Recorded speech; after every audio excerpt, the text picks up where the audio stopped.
Sportsnet presentation in association with the Toronto Blue Jays.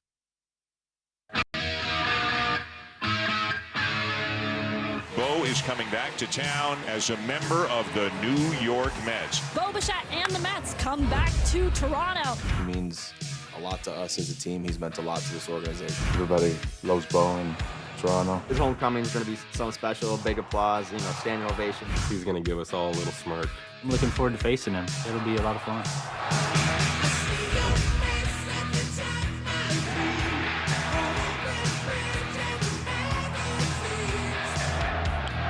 It's hit high in the air to deep center. It is gone! A blast from Bo Bichette! It's an exciting day. We officially welcome Bo to our organization. Mets were so pleased to have plucked him away from other suitors. We're so happy for him. He deserves everything. He competes better than pretty much anyone on that field. He did something for him and his family where it sets him up for the future.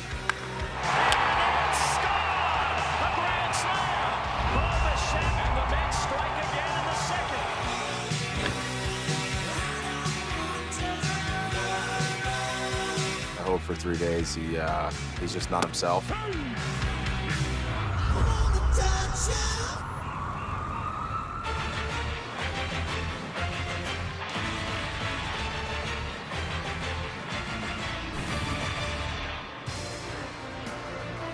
One of the finest songs in the Def Leppard library welcomes back one of the finest hitters the Blue Jays have ever known. When he signed to go away in January, many who follow the Blue Jays knew this day was coming and went searching for it on the calendar. A high-level hitter over 7 years, soft-spoken, but loaded with intensity as the press surrounded Bo Bichette upon his return for the first of 3, and we've got it for you on Sportsnet. Welcome to the home hardware studio, on your team for every project, locally owned, genuinely Canadian. And the fact that Bo is back has somewhat covered the fact that the Blue Jays have also lost 6 in a row going into this one, so we'll hear from Caleb Joseph in a minute, but number 11 has returned wearing a foreign uniform. Let's take you down to the field and bring in Hazel May. Jamie and Caleb, good evening. Yeah, for 7 seasons, Bo Bichette wasn't just the Blue Jays starting shortstop. He was one of the faces of this franchise. He was a hits leader, a relentless competitor, and one who embraced the city and the country as much as fans embraced him.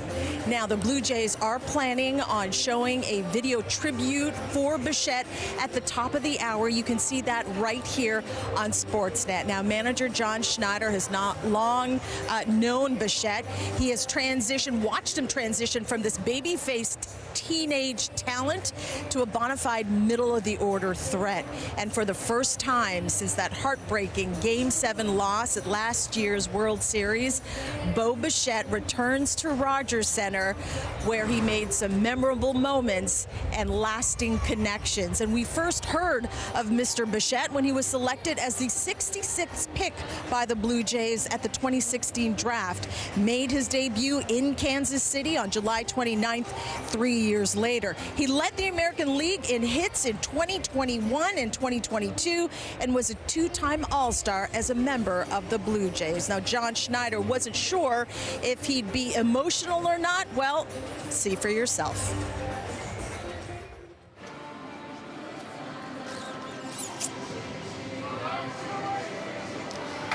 I gave it everything I had.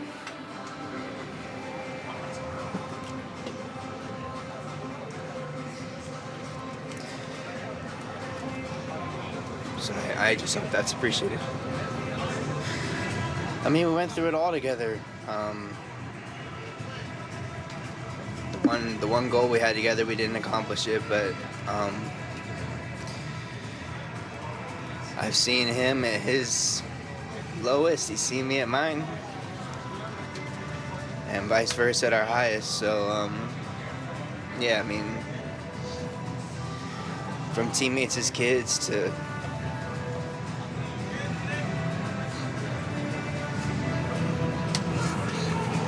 It's a little weird, honestly. You know, I think that you see him play for New York, on TV and highlights and things, and it'll be different for sure, seeing him in a different uniform for the first time over there, kind of, going head-to-head against him, and it's new for him against this team. It's new for everyone here, myself included, him in a different uniform. So it'll be a familiar face and a familiar player, obviously, but a little bit weird today, I think, for the first game of this series. It's sad. I love Bo. I mean, he meant so much to me when I first got here. He was always so good to me. He meant so much to us as a team, not only on the field, but in the locker room. So it's exciting to see him. Unfortunately, it's on the other side. Joined now by MLB insider Shai Davidi. Yeah, it is kind of sad when you think about it. And a lot of people, including manager John Schneider, wasn't sure that Bo Bichette would show any type of emotion at all. And that was really unusual to see in that dugout. Yeah, very much so, Hazel, because typically Bo Bichette hides his feelings inside, keeps them very closed off. You're never sure whether he's happy, sad. That's part of what makes him who he is, but you could really tell that all the feelings of being back here really hit him, and he was seeing familiar faces, and suddenly he was back in a place where he's had so many great memories, and all of those really came together and overwhelmed him a little bit, which isn't typically something that you'd see. And analytically, you could tell that in the offseason he understood that this was going to be the likely outcome, especially once the Blue Jays signed Kazuma Okamoto. He said a couple times that for whatever reason things didn't line up, and the way other teams were valuing him was higher than the way the Blue Jays were valuing him within that market, which led to that decision. So he's had a lot to come to terms with. He's obviously had a lot of lasting memories and impacts here, but being back here at the place where it all happened, really the last time he was here was Game 7 when he hit that home run off Shohei Ohtani, and the Blue Jays went from that massive high to the massive low, losing that Game 7. It all just really came back and showed us a side of Bo Bichette we typically do not see. Bo Bichette made a lot of friends here when he was with the Blue Jays. One of them, Addison Barger, and John Schneider had an update on Barger, and it isn't a positive one. Yeah, stress reaction in his back was found over the weekend, and this was a byproduct of him turning it up recently in terms of his swings. It's an overuse injury, and to quote John Schneider, basically a lot of swings pissed off his back. And so for the next period, 2 weeks, he is going to be shut down to allow that area to become less inflamed. Depending on where he's at after 2 weeks, that'll determine the next steps. But he was gearing up towards a rehab assignment, trying to build towards that. Now that pauses that process, and how far or how much this takes away from that buildup, that's something that the Blue Jays are going to have to figure out once he's able to resume some activity. All right, Bo Bichette, back to him. He will be batting third for the New York Mets and playing third. And before he met with the media, we got a chance to do a quick little one-on-one with him. You'll see that a little later on Blue Jays Central. That's it from Field Levels. We get set for the series opener here between Vladimir Guerrero's Blue Jays and Bo Bichette's New York Mets. Guys. And Hazel, we look forward to that conversation. I'm sure people who are seeing this are somewhat surprised at the emotion that was shown by Bo Bichette in his gathering with the press prior to this game. Were you one of those people? Absolutely, for sure. I was not expecting that. Bo's been so stoic in kind of what he's presented to us, but I knew Bo as a teammate, and I could just tell that, especially when speaking about his teammate Vladimir Guerrero Jr., that he was just hyper emotional in terms of missing his friend. And it's not very often that you're drafted and developed with a certain buddy that follows you throughout the minor leagues, that you make your debuts pretty much at the same time, and then you go on to do great things at the same time. It was obvious that he misses that relationship, and I would almost bet that if you ask Vladimir Guerrero Jr., he might feel the same way about Bo. And I've been there. The grass isn't always greener on the other side. You're drafted and developed by a certain organization. You leave and you realize, man, there's a lot of good that was there. And I'm sure that Bo is feeling those emotions coming back to the Rogers Center. Maybe seeing some of the same people he saw every single day and having to kind of relive those moments and those decisions.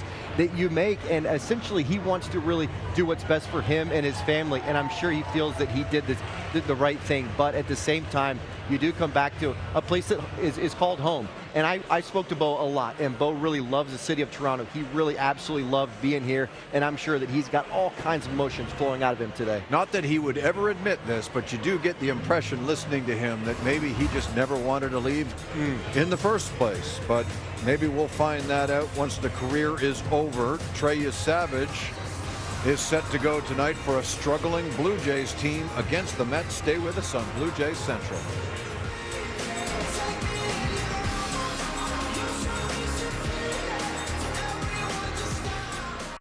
Kick off day one of the greatest outdoor show on earth. There is nothing like it. Calgary Stampede begins Friday on Sportsnet 1.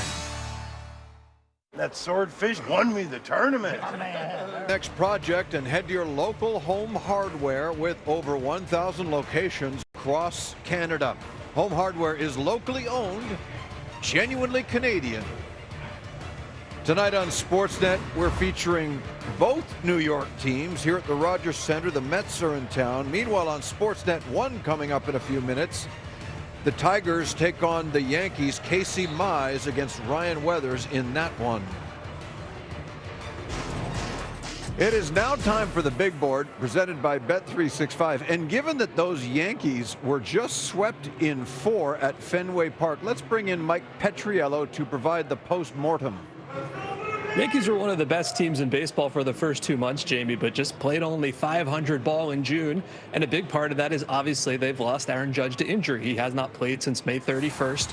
And a big part of that is manifested in the team's hard hit rate. They were the best hard hitting team in baseball the first 2 months. Obviously, Giancarlo Stanton was there a little bit too. And since Judge went down in injury, look at this, 26th in the majors. That is an enormous drop.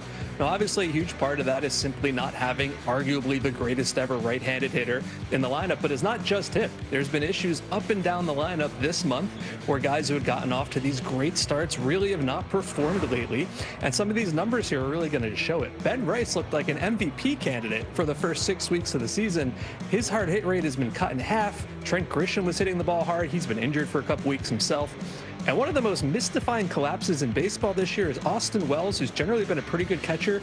He does not have an extra base hit against a breaking ball or an off-speed pitch since last season, which is a truly incredible drop-off. And I can tell you, this team is desperate for Judge to come back soon.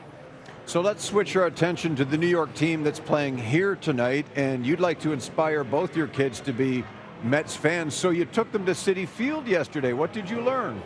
You know, we had a great time. We took the whole family out. We got our ice cream. We saw Mr. and Mrs. Met. We sat in the sun, but we did not see a Mets victory, which has become kind of a common theme this year. Obviously, they parted ways with their manager in the last couple of days, and a big talking point for the team this winter was, well, we're going to improve our run prevention. This is why we're not going to bring back Pete Alonso. We're going to trade Brandon Nimmo. That hasn't worked at all. If you look at the StatCast metrics here, they are 25th in fielding run value, and all of these highlights here are from the same game, which tells you how bad it's been going. Not actually a Bo Bichette issue. He's been pretty decent, both at shortstop and third base, but they're just not catching the ball. And that kind of leads into a larger problem. They've got two massive superstars in Juan Soto and Francisco Lindor, and each have had injury issues this year. They've only been in the same lineup 11 times. Tonight will be number 12. And while we are talking about some small samples, you can see the pretty massive difference in win percentage. The only time they're any good when both of their players are in the lineup here. And if that's a through line, Jamie, for both struggling New York teams, it's you have high-paid superstars, you're going to be a lot better when they're in the lineup for you. It all makes this series very interesting. Our thanks to you. That is Mike Petriello, and that is the Big Board, presented by Bet365, home of the 5-run early payout. Download the app today. We'd be remiss if we didn't discuss the fact that this team is really scuffling right now. They just got swept as well in a 4-game series and have lost 6 in a row. They'll be facing a left-hander tonight, Caleb, in Sean Manaea. You've been away for a short time. What do you make of this sinkhole they found their way into? Well, they got to score first, Jamie. That's the big key for the Toronto Blue Jays. When they've scored first, 21-14. When the opposition has scored first, it hasn't been very good. 18-31. How are they going to do it? They got to get to the start.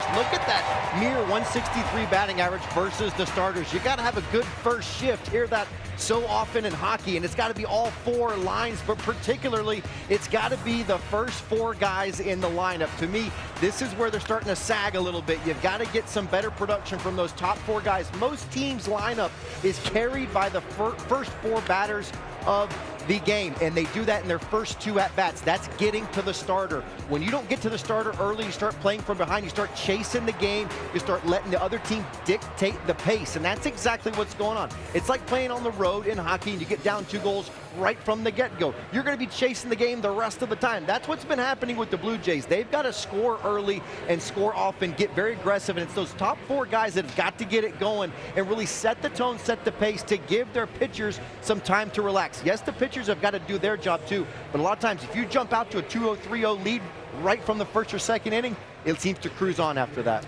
Trey Savage will start for the Blue Jays on Wednesday against Houston. He walked 5 batters, and I'm sure the Mets are aware of that as they get a look at him. And as Petriello mentioned, it's rare to see Soto, Bichette, Lindor all in the lineup at the same time, but there they are hitting 2nd, 3rd, and 4th. And Jared Young from Prince George, British Columbia, following up in 5th spot for this team. It's the Mets and the Blue Jays tonight on Sportsnet. A timeline and a conversation with Hazel May from Bo Bichette comes our way on Blue Jay Central after this.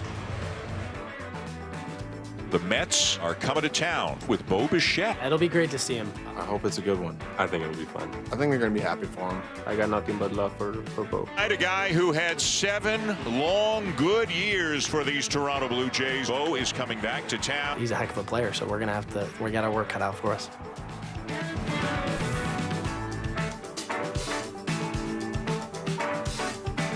Every move covered. NHL signing season. And Guerrero Jr. hugging in advance of Game 1 of this series. Want more performance from your vehicle? Shell V-Power Nitro Plus Premium Gasoline is engineered to give you more power and more performance with every drive. A timeline, shall we? Bo was drafted 10 years ago, but not before the Blue Jays had selected TJ Zoik and J.B. Woodman first. The debut came in Kansas City. 2 days later, his first home run came off Jacob Junis, who just left town with Texas. Twice an All-Star with the Blue Jays. Twice he led the American League in hits. In one particular game, he hit 3 home runs at Camden Yards against the Orioles, but he slid hard into Austin Wells, made it back in time for the World Series, had a hit in all but Game 2 and a monumental home run. He left for the Mets, and now he speaks with Hazel. Jamie, thank you very much. Here with someone who does not need any type of introduction at all.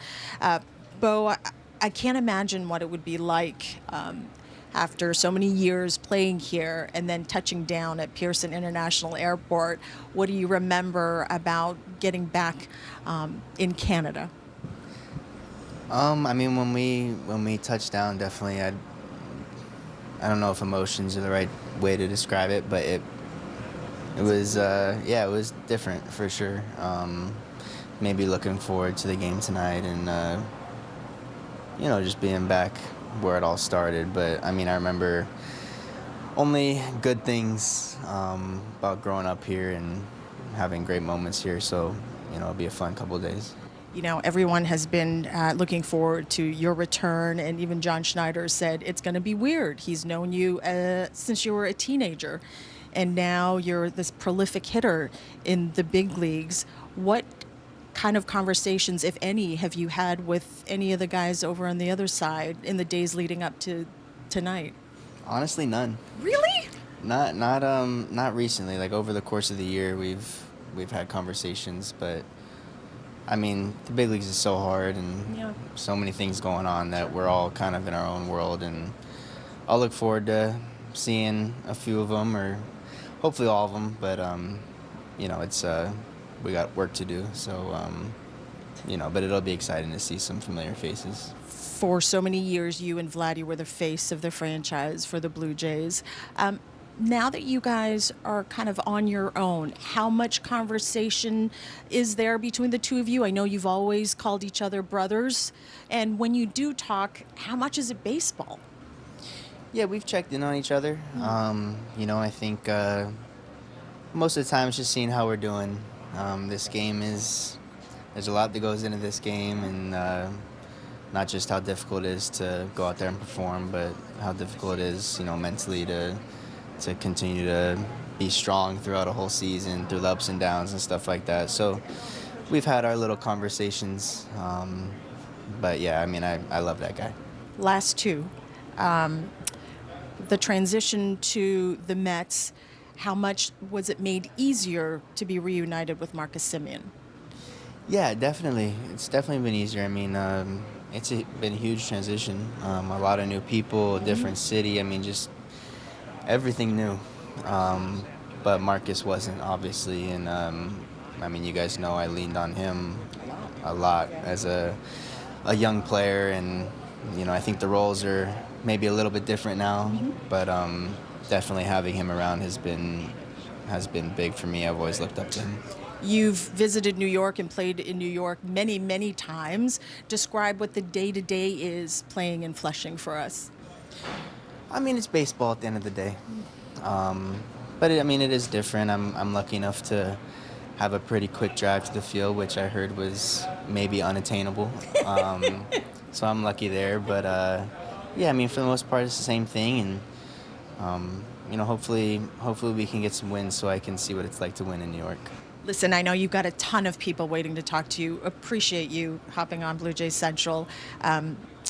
I don't think you need to know how everybody feels about you. You'll probably find out tonight. Bo Bichette, thank you for doing this. Welcome home. All right, thanks, Hazel. All right, guys, back to you. Great stuff, Hazel. We are almost set for the return of Bo. He and Vladdy will be intertwined in Blue Jays history in the way that Ward and Henke or Bautista and Encarnacion have been. And now they'll go opposite one another. Two struggling teams matching up tonight at the Rogers Center. Thanks for watching Blue Jays Central.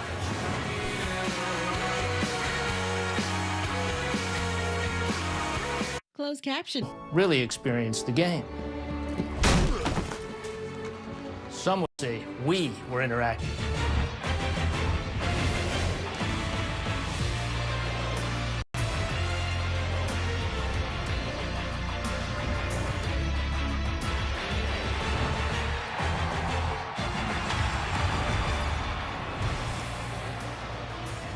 The local baseball team is on a downhill slide, having lost 6 in a row. But tonight, this team celebrates the return of Bo Bichette. So with that, let's take you up to the public address announcer here at the Rogers Center.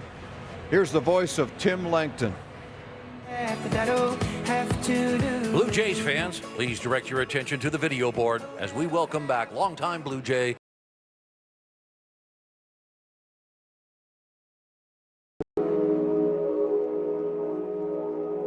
With the 66th selection of the 2016 Major League Draft, the Toronto Blue Jays select Bo Bichette. And he's the first teenager in 40 years to lead the minors in hitting. I walked in and it was pretty surreal. But I got to the field and my name was in the lineup.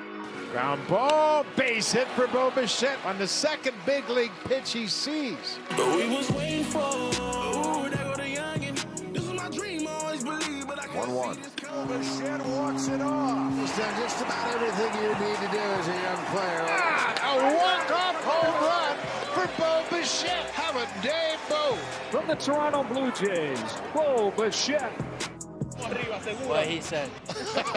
Knowing that you're going to have that electricity in the building, that's something that we really miss. Yeah, I was trying to hit a home run there, actually. Did he get enough? Yes! You know, seeing how excited the fan base is and the love they have for everybody. We all talked about getting to this point. Bichette comes up. Who hits it high in the air to deep center. It is gone! A moment that a guy wired like Bo Bichette has been waiting for his entire life.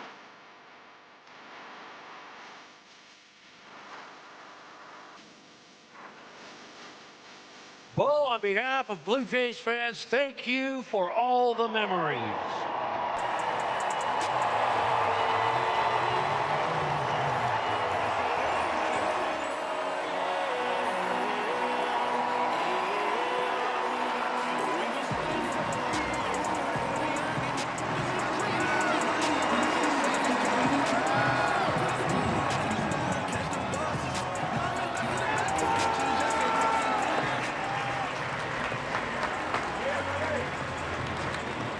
Well, that was something, wasn't it? An emotional Bo Bichette, now a member of the New York Mets.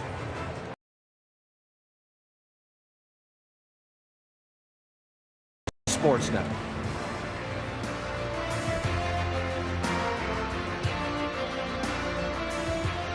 With Rogers Xfinity Internet, I can game like a pro. See that home run, Steins? Yeah, I'm thinking of giving up acting, actually, and doing more. In control. Knowing to take a walk.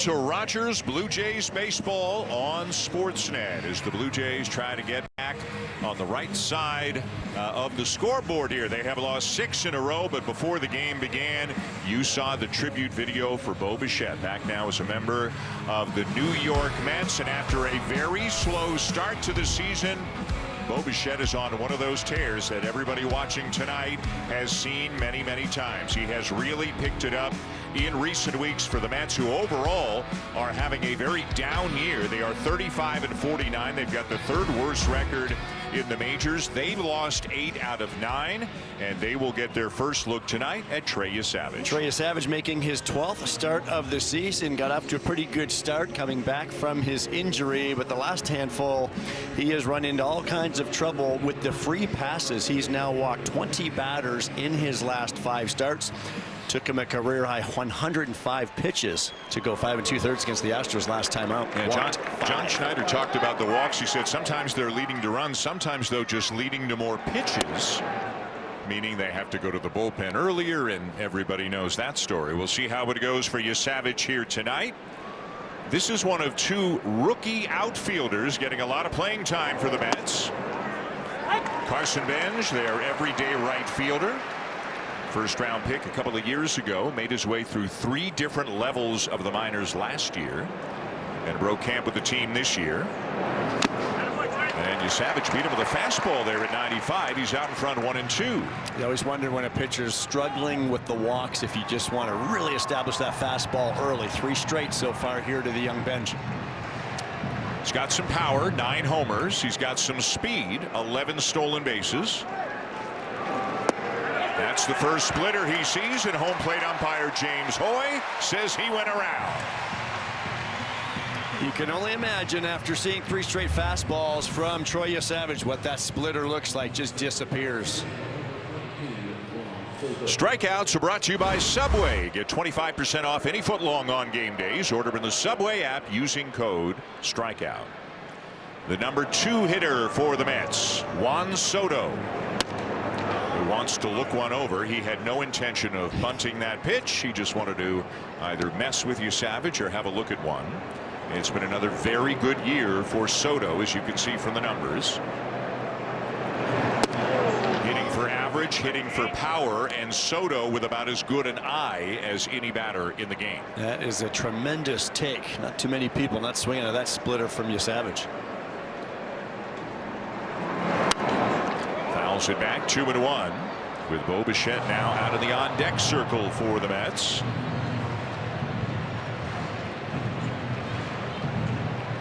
I'm sure Bo is unbelievably happy. The game is now going, and he's dealt with all of the firsts and the stuff.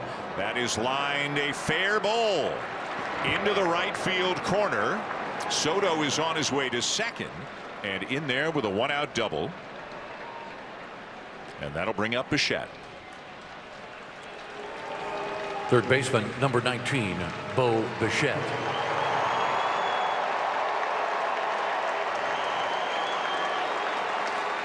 Bo tipped his cap to the crowd when they applauded him after the video, and going to give one more wave. And again, I think Every fiber of his being is, can we just play baseball now? And Vladdy's saying, take your helmet off.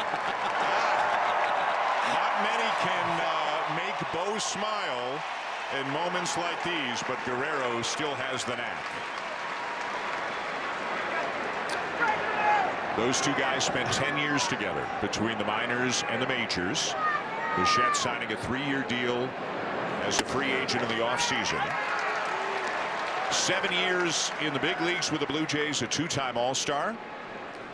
Twice led the American League in hits. A .294 hitter in his 7 years with the Blue Jays. And he lifts a fly ball to right center field. Straw going back, and he'll make the catch on the warning track. Soto kind of got back to the bag and still got there in time to tag and to come to third. He wanted to see if that one had a chance to get off the wall. It's a long out for Bichette. Now Trey got that slider just out there enough that Bo could not get all of it, but he drove that pretty deep to right center field. We will have more on Bichette over the course of the evening, of course, including, I think, some rarely seen emotion out of Bo Bichette when he was asked a couple of questions during a pregame session with the media. We'll get it in as time allows. Again, probably so happy to have that part behind him, and now it's back to baseball, which is that's where he wants to be. As players, that's what you know how to do best. Francisco Lindor.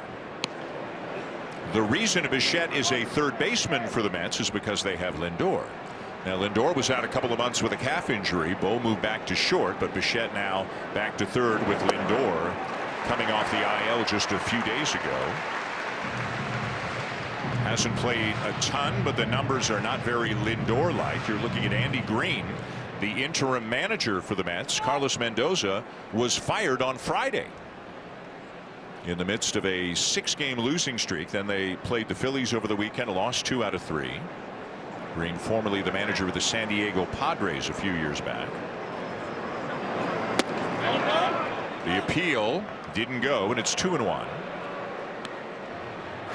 No fun taking on the Phillies as a new manager. No. Phillies have really turned things around. Yeah, not exactly a soft landing place for the new guy. Green coming out of their front office. Fastball fouled straight back, 2-2. Early on, the location, the command for Savage, better than we saw last start. Much improved. Yeah. Always a key for him. This is outside with that splitter. It's 3-2.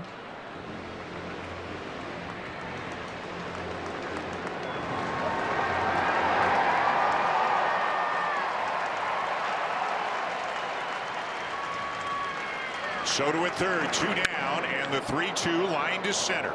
Straw going back, makes the catch. And the Mets will leave a runner at third. Well, a little moment between two old friends, two guys who think of each other as brothers. Vladdy made Bo smile.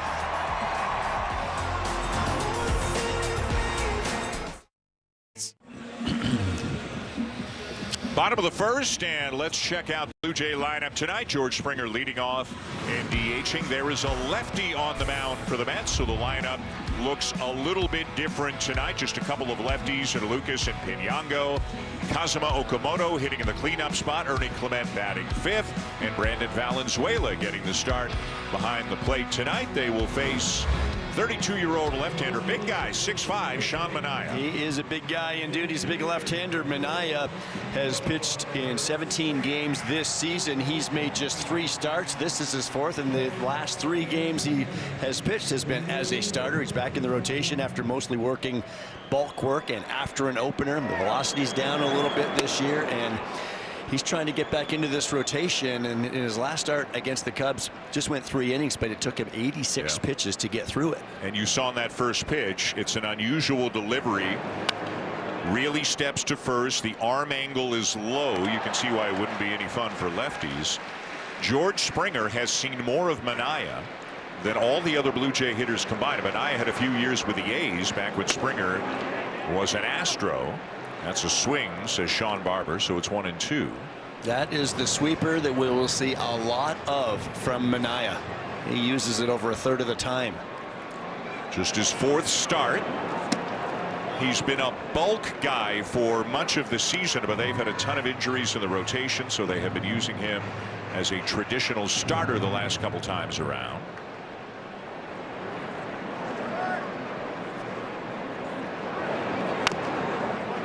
It'll be a lot of four-seam fastball and sinker to go with that sweeper. Those are the 3 main pitches. He also mixes in the cutter and changeup, but those 3 predominantly. Velocity is not great. It's up a little bit from the beginning of the season, but it's not where he used to be. He's around 91, 92 with the fastball.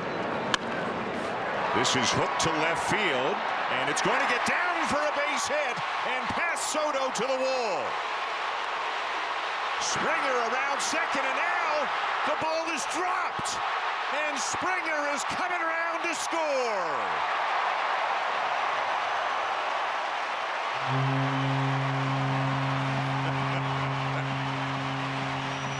Well, that's quite a way to begin the bottom of the first. It's a Little League homer. A Little League home run. Call your parents and tell them you homered today.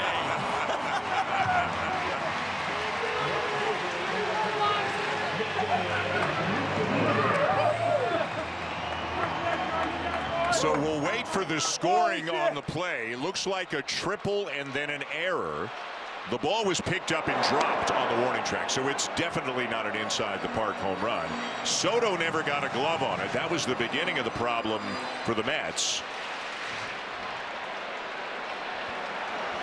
Now Nathan Lucas rolls one out to second. We got to get a look at this again, Jim. Well, Juan Soto came in for it, and if you're not going to make the play, you have to stop the baseball. But he's playing on turf now for the first time in a while. That's just not a very good effort. Once it gets by you, it should be a double, possibly a triple. But right here, the youngster A.J. Ewing comes over from center field, and he is just a young 21-year-old rookie. He tried to pick the baseball up with his glove. That is a no-no. You got to use your bare hand there. So the Blue Jays have an early lead. They have not led in any of their last 5 games until this moment. Remember, day after day we kept talking about they've given up a run in the first inning. It was 7 games in a row. Not only do they not give up a run in the first inning here tonight, they score a run. Yeah, he's so tired. The regular home runs aren't as tiring as the Little League home runs. That was comedy. The way George reacted coming around the bases, but it was also significant.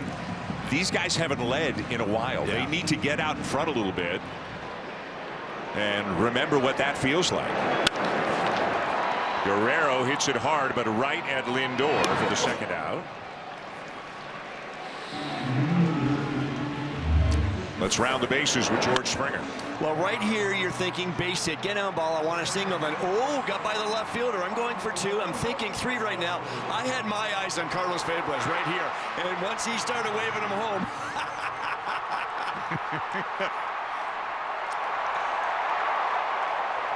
I mean, he's hauling it around the bases, and the horn went off. As if it were a home run, right? The home run horn went off, and all in good fun.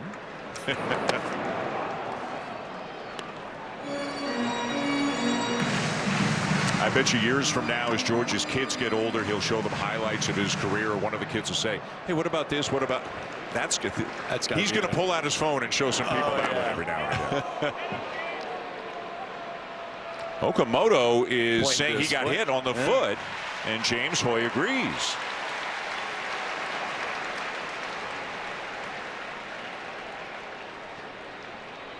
No challenge. You see Tim Leeper there alongside Andy Green, former Blue Jay coach and longtime coach for Team Canada and a number of international events.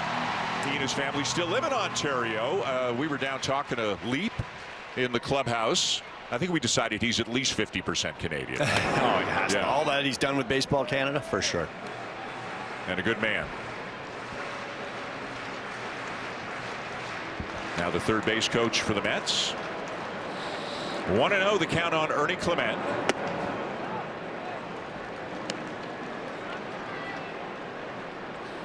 Ernie had 3 very good games in that Texas series, went 7 for 12 in the first 3 before an 0 for last night. Still hitting .299. And it's inside, 3-0.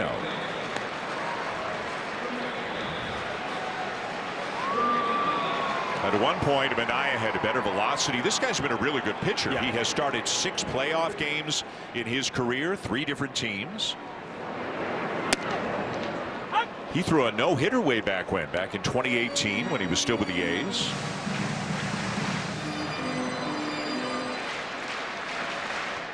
And as you get a little bit older, Manaea now 34 years old, you have to start figuring things out. It's not working quite the same way. And talk about that low arm angle, but the velocity not what it once was. Clement takes strike 2. So now Okamoto will get a running start. It looks like the first baseman, Jared Young, is still going to hold him on. They're not expecting Ernie to hit the ball up the right field line. Instead, he'll line it into left for a base hit. The man just knows how to get hits, Joe. He gets hits, and he can get hits whether they're in the strike zone or not. This fastball from Manaea looked like it rode just in off the plate, but Ernie just pulls the hands in. Look at that tight turn. There's that finish we've been seeing from some hitters where it's not even a big follow through, and that's to make sure they get tight around it, lining that into left field. And a visit to the mound from the pitching coach, Justin Willard, here in the bottom of the first. The Blue Jays have a run, have a couple of hits, and they've got 2 on with 2 out. For Brandon Valenzuela, again, the Mets have lost 8 out of 9. All of those games against either the Phillies or the Cubs. They're in the basement of the National League East, 15 games back of the Atlanta Braves. This has been one of the issues for the Blue Jays on this homestand. The old scoring position monster has reared its ugly head again at times here on this homestand. Valenzuela goes after a first pitch fastball and fouls it back. It seems like John Schneider, Joe, at least for now, has settled into kind of a pattern. Kirk catches 2 out of 3. Yeah, it looks like it. I thought maybe they might split it a little bit more early on when Alejandro came back just to ease him into it. Grounded down to third. Bichette will go to second to force Clement and end the inning. But the Blue Jays get a run. George Springer racing around for a Little League homer. He's done. He's done. But it's 1-0 Blue Jays.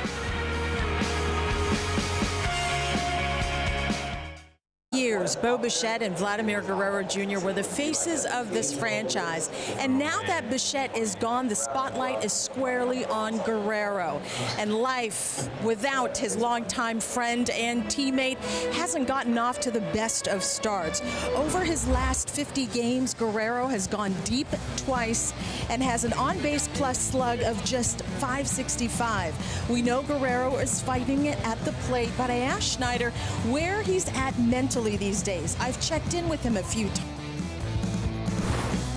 I can't imagine what it's like to be Vladdy and the pressures that come with performing. The hope is, Dan, that when Guerrero does break out of the slump, Schneider hopes that he can look back at this time and learn from it. Guerrero grounded out to short in his first at-bat, so the search continues, guys. Hazel, thank you. It's what everybody is waiting for. John Schneider and Vladimir Guerrero Jr. probably more than anybody. It is 1-0 Blue Jays going to the top of the second. And this is the first baseman for the Mets, Jared Young. And followers of Canadian baseball will know that Mr. Young is from Prince George, British Columbia, and has twice represented Canada in the World Baseball Classic as Trey Savage gets out in front of him 0-2. It's like Trey has some pebbles in his glove or something. Young has spent a little bit of time with the Cubs, originally drafted by the Cubs before coming over to the Mets. Oh, knocked down by the bare hand. Savage finds it and throws it over Guerrero. And instead of an out, it'll be a 2-base error. Boy, pitchers fielding their positions can be just a mystery to watch. Going to check his hand. It looked like he tried to barehand it, couldn't come up with it. But all he had to do is pick it up and flip it over to Vladdy. But right here, just kind of launches it. Rushed a little bit as Young was getting down the line. Among the fielding issues the Blue Jays have had is from their pitchers. That is the 16th error committed by a Blue Jay pitcher this year. And the one thing errors on pitchers seem to have in common is it looks like the play's going to be made. The ball's knocked down or whatever the case may be. Mostly easy plays. Mostly easy-ish looking plays. And it appeared he had time. But for a lot of pitchers, there's just something different about throwing to a base, especially on kind of a broken play. You know, obviously, if you're a pitcher, you can pretty much put the ball where you want to, but it's on a broken play to a base. Sometimes it's just a whole different ball game, and that's really unfortunate. Instead of an easy first out, there's a runner in scoring position now. I always remembered with the Montreal Expos, Felipe Alou, always when you were bunting, bunt it to the pitcher, put the ball in the pitcher's hand, because a lot of them just cannot field the position real well. Throw down to second, safe.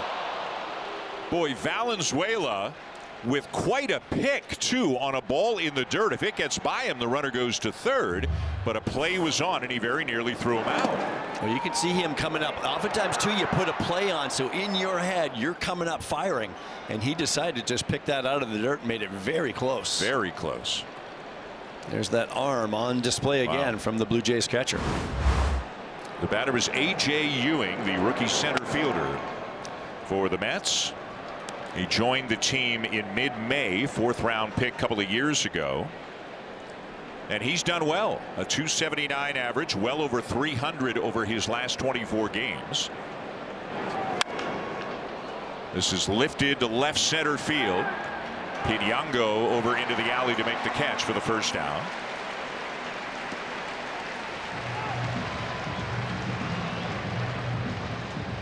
You know, it's funny, and I think it was Tyler Rogers who did it a couple of games ago when he was in. I'm just thinking about pitcher fielding again.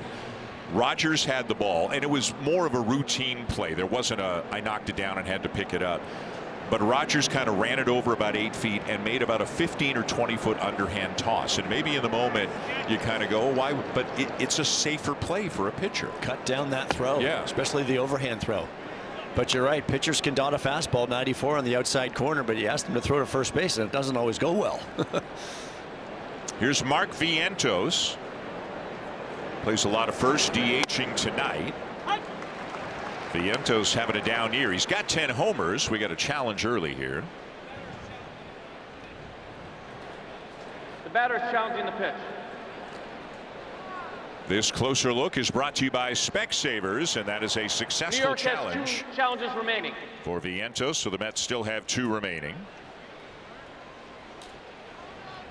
Vientos with 10 homers, but hitting just .212 and hitting just .170 against righties.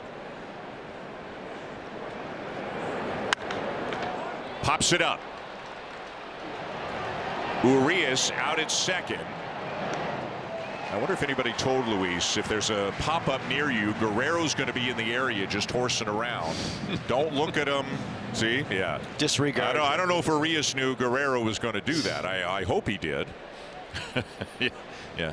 Disregard that man to your left. Two down. Ball's up there a long time. A long time. Vientos does have some pop. He's hit double-digit homers a few times in his career, so it's a dangerous bat still. So Savage trying to pitch around his own defensive miscue.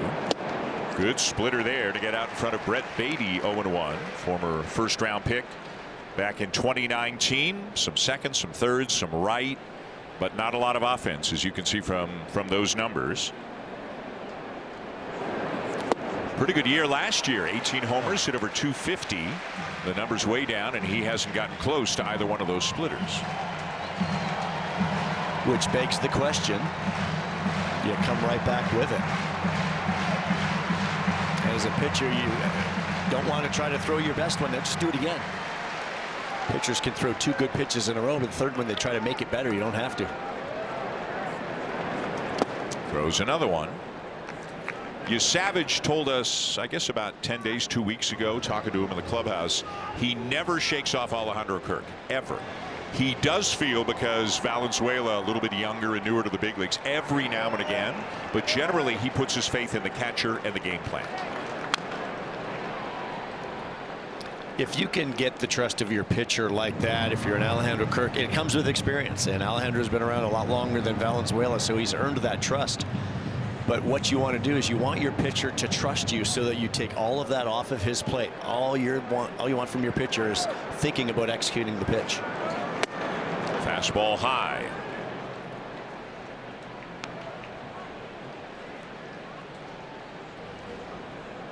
So this is one of these at-bats John Schneider's been talking about. Can you end the at-bat? Can you end the inning?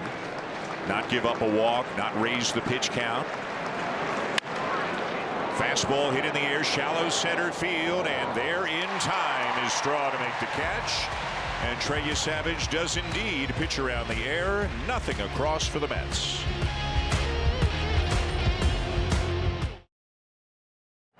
Bo Bichette met with the media here in Toronto before the game, and on a couple of moments he became quite emotional. The first of those was when he was asked if he had a feeling what he should expect from the crowd after the video in his honor. No, I don't know what to expect. I mean, I think that I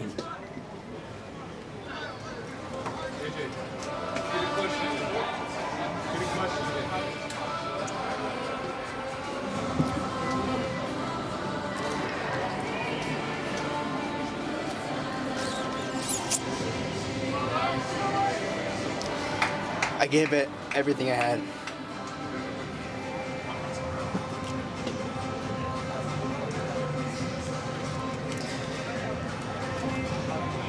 So I just hope that's appreciated. As we know, Bo Bichette does not often give you a window inside to what he is really feeling. That was maybe the third question he was asked, and you could see that was authentic. And in the answer after that, it got to the point where he had to wipe the tears out of his eyes. He was really feeling emotional. That question again was about the reaction he would get from the fans, which was, as it should be, overwhelmingly positive here tonight. But it was interesting because, again, he's very stoic and he internalizes things we don't see. I don't know if we've ever seen that from Bo Bichette before. No, that was pretty powerful stuff. I think going into that scrum there with the media, I was expecting a lot of short answers, a lot of not giving too much up. But that's how he does his interviews. That's what how we've come to know him. You get him alone. I've had some wonderful conversations with Bo at his locker about hitting, because anytime I see really good hitters, I love talking hitting, and that's when Bo opens up and it's a little bit different. But in that setting, I wasn't expecting too much, and then the raw emotion came out, and that was powerful from a guy that's been very emotional since he's gone. And all he was able to get out of that answer is, I hope they know I gave it everything I had, and I hope that's appreciated. Well, I wonder how much of that is, quote, playing on one leg in the World Series. Right. Remember, he did not play in September. He did not play in the division series against the Yankees. He did not play in the American League Championship Series against the Mariners because of the knee injury. He came back in the World Series, quote unquote, on one leg, had to be taken out for pinch runners, had to be taken out late in the game because he wasn't able to run very well. And he hit .348 in the World Series. He went 8 for 23 in the World Series. That's outside as Urias draws a walk. And had the Blue Jays been able to hang on and win Game 7, Joe, this moment would have been one of the two biggest moments in franchise history, right alongside Joe Carter's home run. Third inning of Game 7, 442-foot home run off Shohei Ohtani. That made it 3-0. Of course, the Dodgers, because they came back to win, the home run doesn't get the year after year, you know, the celebration that it deserved. It would have been the moment had the Blue Jays won the World Series last year. And what a moment that was in this building.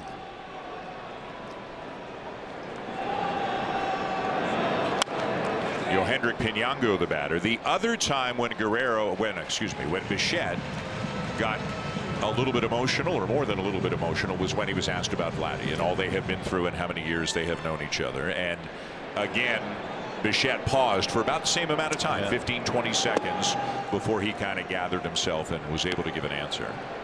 It's easy to forget that these are people too. And I think when Bo showed that emotion today, and then when he talked about Vladdy as well, they go back a long time. They've been through a lot of highs and lows together. Pinango goes after one off the outside corner. Manaea gets him. And it's a great point you make. To us, these are really wonderful videos and pictures, but they lived this for 10 years together. They were teenagers when they met. They came up the same year. They experienced the highs and lows of their own careers and each other's careers together. And they wanted to win a World Series together. Yeah.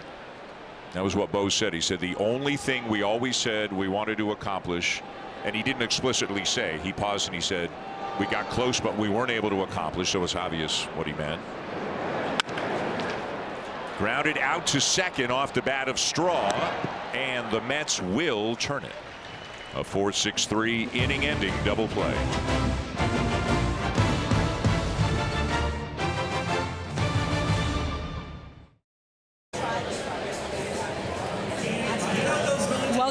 Welcome back to the Rogers Center. We have one of the biggest games of the year coming up in just a few days. And of course, that's the Canada Day game here at the ballpark presented by Rogers. And fans have a little bit of an incentive to show up early to that one because the first 15,000 fans through the gates will receive this red cutoff replica Shane Bieber jersey. Now, this jersey is the perfect thing to wear around the ballpark as we get ready to celebrate our nation's birthday. And I'm sure the Rogers Center is going to be a sea of red. Also, remember to tune in early for the pregame ceremony. Dan, are you going to rock one of these in the booth? A little shoulders out action on Canada Day? Yeah, don't think we'll be in red. I'll give you that much. We will all be wearing red that day to celebrate Canada Day. Looking forward to it. It's a day game, 3:07. You don't look like a sleeveless guy to me. I'm not so much a sleeveless guy. T-shirt underneath it. Yeah. Know your audience. Yeah. Know yourself. Yeah, that's right. Yeah, she needs to know the audience. We know ourselves. Yes. Hey, it's 1-0 Blue Jays top three. Here's the number 9 hitter and the catcher for the Mets, Francisco Alvarez. And he lifts a fly ball to shallow right field. It'll eventually settle into the glove of Nathan Lucas for out number 1. And once through the order, Trey Savage has looked sharp.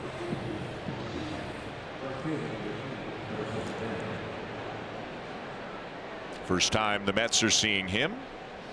He struck out Carson Bench to begin the ball game. That's his one strikeout so far tonight. Valenzuela's got something going on, maybe with the earpiece or a pitch count. Yep.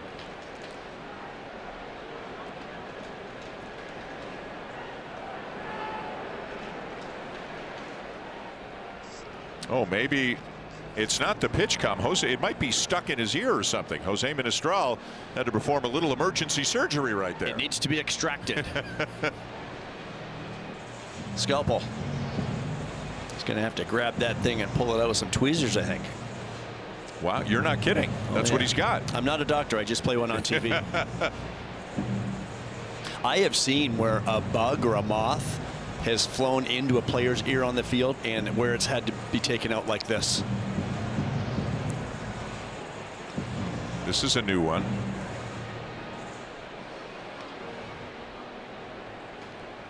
So maybe they got whatever was stuck in there out, but now they need a whole new one. Or you could put fingers down. Can you imagine if you had to do that? That's crazy talk. Oh, my goodness. What are you, from the Stone Ages? Oh, I guess.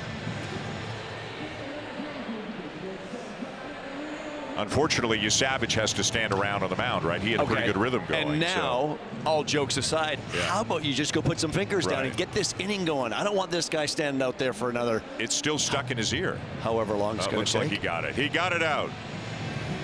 He got it out. The patient has been saved.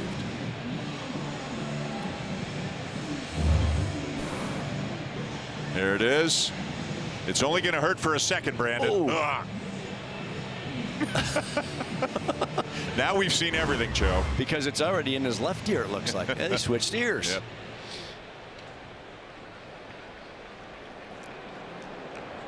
Just when you think we've seen it all this year. Ready to go. Carson Benj, the batter.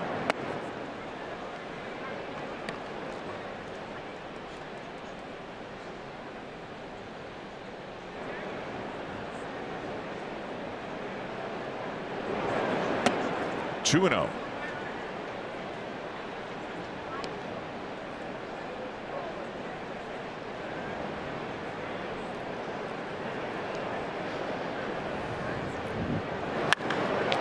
This is hit hard. You knew after 2 splitters that missed that Benj was going to sit on a fastball and assume it was coming, and he smoked it, but he got out in front of it a little bit. He sure did, and so maybe it's a good thing he threw it where he did, up and in, where he couldn't keep it fair.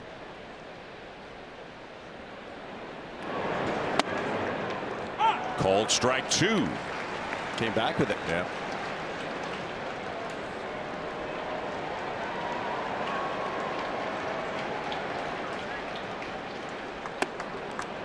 Interesting. Every game's a little bit different for Savage. There have been a couple of games where the splitter hasn't been where he's wanted it to be, so he's thrown a ton of sliders.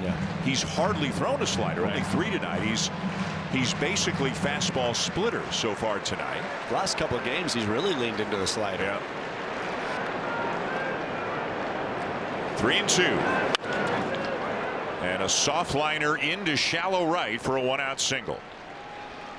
Well, he got that fastball up and in again, even more than the previous couple. But Benj pulls the hands in and gets just enough of it to drop it into shallow right center. So now you've got some speed at first in Benj, 11 steals and 13 tries. You've got Juan Soto at the plate with Bo Bichette on deck. Soto doubled in the first, was stranded at third. This is popped up third base side, but it'll find the seats. Trey does a pretty good job holding runners, controlling the runner game, trying to be somewhat quick to the plate. And if you do that for Brandon Valenzuela, that should shut some people down. We'll see if Benj still tries. I'd say this is a pretty good tandem, Savage and Valenzuela. Guerrero holding on Benj. Soto, by the way, I mean, he's a great hitter, obviously one of the best in baseball. He's got fantastic numbers on fastballs, really good numbers on breaking balls, curves and sliders.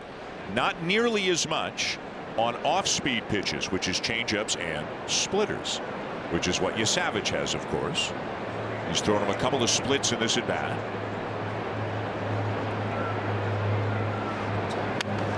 And I think that can be the case with some good hitters because the spin is what they see better.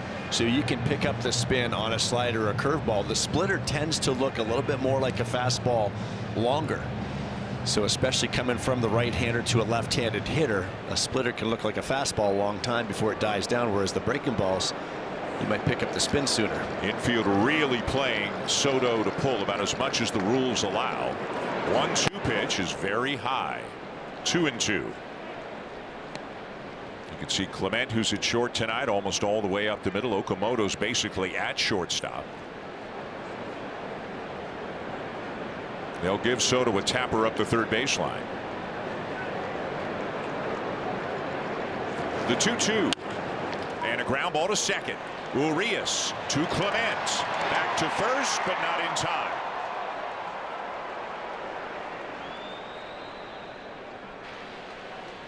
So a fielder's choice. Soto will reach with 2 outs now, and that'll bring up Bichette for the second time. Bichette hit a fly ball to deep right center in the first.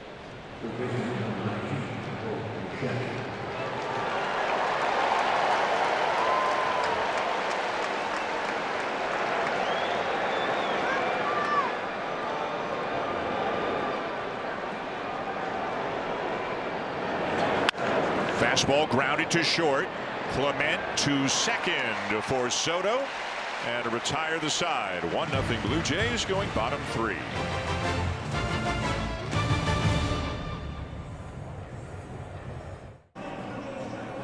Joined us a little bit late tonight. Here's how the bottom of the first began.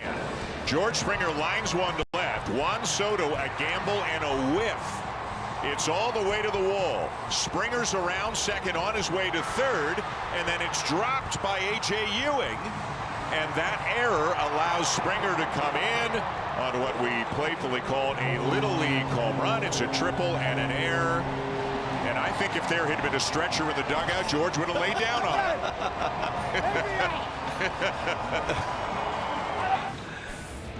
it. And nobody would have had more fun with that play than George Springer. Here's Sean Manaea, starts it with a fastball over the inside corner for a strike.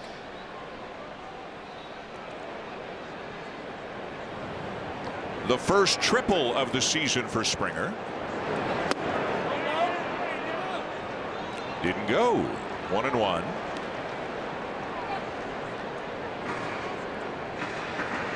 We've talked a lot over the last couple of weeks about getting to starting pitchers and the lack of execution from Blue Jays hitters. Second time through the order now, and I think what they can take from it is these right-hand hitters are getting either the four-seamers kind of on the inner half, the sinkers out over, or the sweepers. So to me, you got to pick one. Which one do you want to hit? Which location? You can't try to cover it all. Strike three called. Down to Hazel. Some news on Addison Barger, Dan. He developed some regular soreness in his back while extending it hitting in Florida. An MRI revealed a stress fracture in his back, and he has been shut down from all baseball activities for a couple of weeks. They're going to see what the pain tolerance is like for Barger and then reevaluate him in that time, guys. This is slashed foul down the line. Hazel, thank you. So Addison Barger shut down for at least a couple of weeks. This is on the heels of the elbow injury, which was on the heels of the ankles injury. And unfortunately, it has basically been a lost season so far for one of the more important members of this team. Well, they miss his bat dearly, of course. They also miss his outfield play and that right arm that's hanging over the railing right there. We have seen some cannons come out of that thing. Manaea locking it in a little bit here in the bottom of the third, out in front of Nathan Lucas. 0-2. Lucas with the ground out in the first inning. He's done great against right-handed pitching. He hasn't played a ton against lefties and has not hit much against them. He's 3 for 26. Piñango, the other lefty in the lineup, is 4 for 28. And on any given night, given the current composition of the roster, unless one of the catchers DHs, the Blue Jays are going to need to have two left-handed batters in there against a left-handed pitcher. Yeah, and you can see with that arm angle of Manaea, he's very tough on left-handed hitters.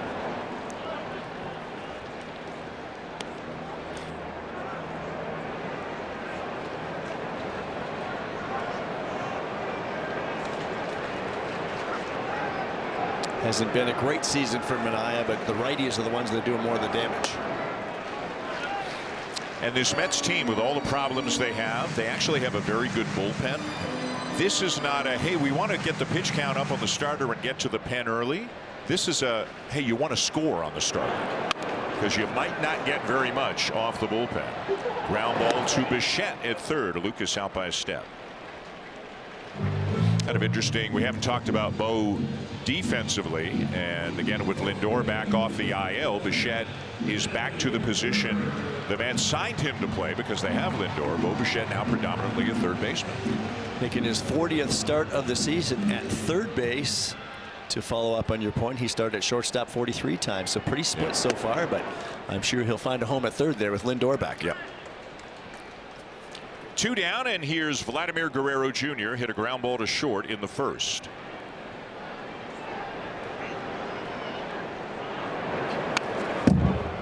He waited as long as you can wait on that sweeper and fouled it off 1-1. And that's what I'm referring to. If these righties are going to try to hit the sweeper, look for it. It's coming in. It's coming from that left-hander into you, which is always a good thing for righties, and I'm sure that's why righties have been better off against him. There you go.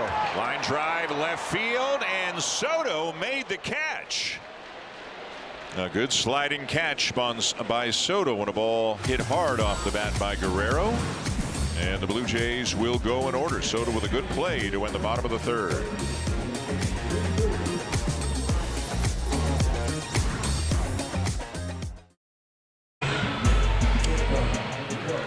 NHL free agency is almost here, and Hockey Central signing season is your home for every signing, every trade, and every breaking story from around the league. Find out what happens Wednesday at 11:30 a.m. Eastern, 8:30 Pacific on Sportsnet.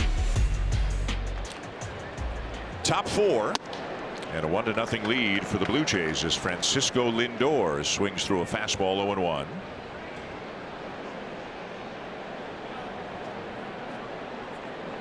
We saw a little bit, I don't even want to call it frustration, but Guerrero kind of looking up to the sky, looking up after that line drive was caught by Soto. And that's probably an at-bat, a swing, the feel of the ball off the bat where he felt really good about it until the ball landed in Soto's glove. It was 107, and it was in the air. It wasn't over the fence in the air, but it was in the air. Those are the baby steps you want to see him take, right? And of course you want them to be giant steps, but yes, that's more of what you're after. You can't control that ball after it leaves your bat. Hitters know that. It's just frustrating times.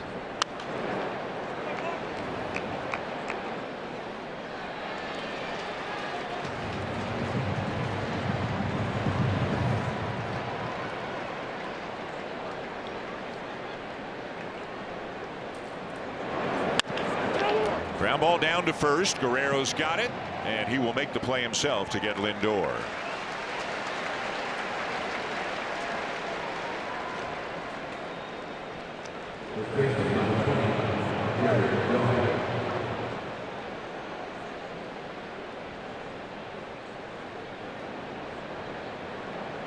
Pretty simple formula for Trey against the left-handers. The four-seamers are up, the splitters are down.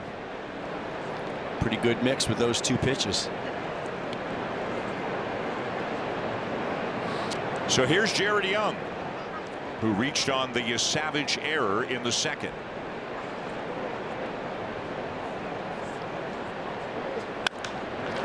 And a fly ball to center field. Couple of steps to his right, Miles Straw, and very quickly out number 2. These Mets left-handed hitters just not quite getting to that fastball at the top of the zone. Good location again by Trey.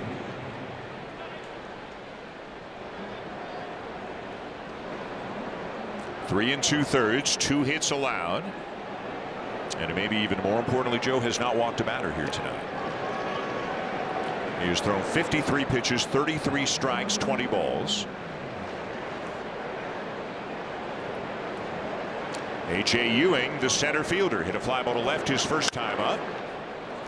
Same spot. See where he's peppering up there. As good as the splitter is, you're a big fan of him challenging with a fastball and then having the splitter play off of that. Yeah, it's not even challenging. It's using it so that it allows the splitter to play off it. He's feeling good about the fastball tonight.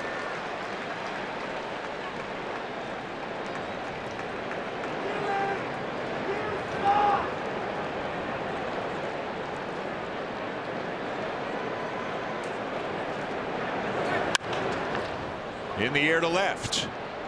Pinyango going back a few steps, and a very quick 1-2-3 top of the fourth for Trey Savage.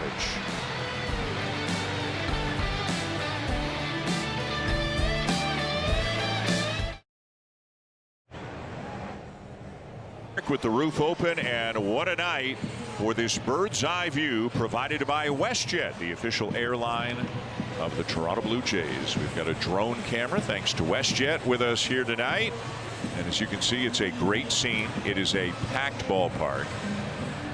I never get tired of this shot. It's great. Spectacular. It's gorgeous. Yeah, this shot, and then the shot from like low third base looking up and seeing the CN Tower. I mean, just two great shots. Kazuma Okamoto leading off the bottom of the fourth. Okamoto was hit on the foot by a pitch in the first inning. He had a great first 2 games in the Texas series, 4 for 8, 2 homers, but then he went 0 for 8 in the last 2 games. And we have seen streakiness from Okamoto, some very cold streaks, some very hot streaks, and until the last 2 games he was on a very hot streak, hopefully just a blip. Sweeper taken in. And I think any hitter, even any good hitter, is susceptible to those little streaks. When pitchers execute their pitches, it's tough to hit, even for the best hitters in the game. And when I say execute pitches, we saw what they did with the fastball. They elevated a little bit more. Or if you keep those breaking balls more so from righties on the outer half of the plate. You make mistakes, though. He doesn't just make you pay. They end up in the seats. Sean Manaea's 1-2. And another 2-strike swing on a 2-seam fastball away, and that's the emergency hack right there from Kaz Okamoto. Off the plate away, but too close to take. When you're thinking that sweeper moves so much, what if it's that? You pick it up in time. Swing and a miss. And Manaea just kept staying away from Okamoto and eventually gets him. And that's what I mean about pitchers executing their pitches. Credit Manaea there for continuing to go out there and keeping it out there. Not a lot of damage from that posture, that batting position, especially with 2 strikes, Okamoto battling. Now Ernie Clement fouls one back right below our booth, thinking to the 200 level. Joe had a little TV hustle, a little fake hustle there, going for the ball that he knew was 30 feet outside the booth. Looked like he was coming a little bit more.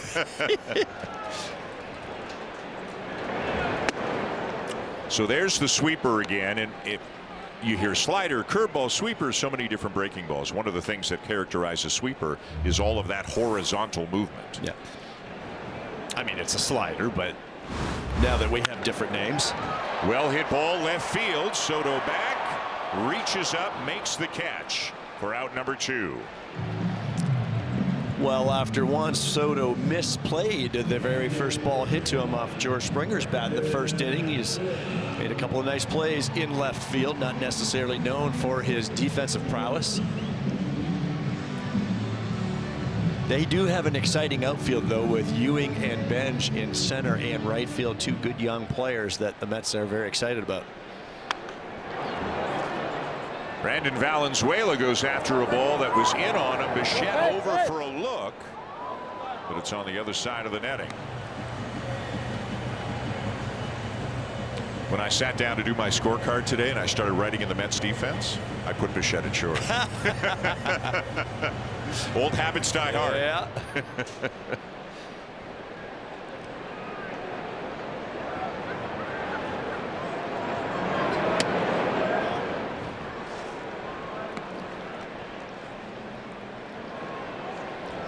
Bo said he didn't really have any contact with any of his ex-teammates in the days leading up to this series.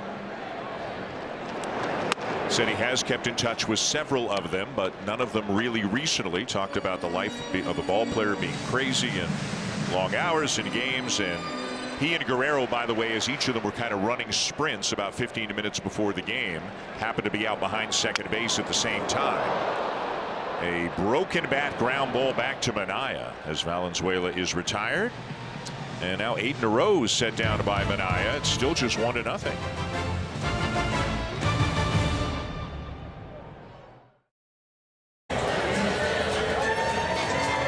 Welcome back to the Rogers Center. I'm up here at the Corona rooftop patio, which is the perfect spot to spend a summer night at the ballpark. And today there's a little extra buzz going around because, of course, Bo Bichette makes his return to Toronto. He's a player who gave Blue Jays fans a lot of memorable moments. And I said earlier, too, the excitement continues this week with the Canada Day game presented by Rogers coming up. That's a fan favorite. So whether it's a homecoming like Bo's having or a holiday game, the Corona rooftop patio has the perfect vantage point for every single ball game. And Dan and Joe, I can see you guys pretty clearly from up here, too. So I'm keeping tabs on you. It's a great spot. It's a popular spot. So cool. Yeah. The cool kids in their 20s and their 30s love going up to the Corona rooftop patio. You can bounce around, you know, with the one ticket, bounce around throughout the outfield district, spot to spot. I'll tell you this about Canada Day, too, and I know some Blue Jays fans kind of have like a bit of a reaction to, oh, they're wearing the Reds, because the Blue Jays record on Canada Day historically I don't think is great. I don't know the exact numbers. We'll find out in the next couple of days. We'll look it up. But I'll tell you this, the players love wearing the Reds. They think they're really cool. And it's the only day all season. They used to wear them a little bit more. Right. I think they would break them out maybe on a Victoria Day if they were home. And I wonder if that's why they thought it was so cool, because you broke it out once a year.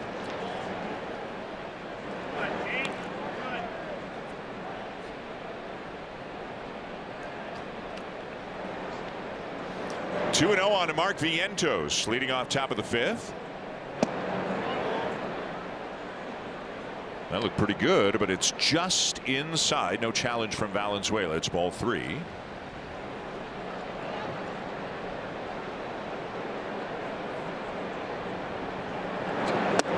And now he's in the zone with a fastball, 3-1.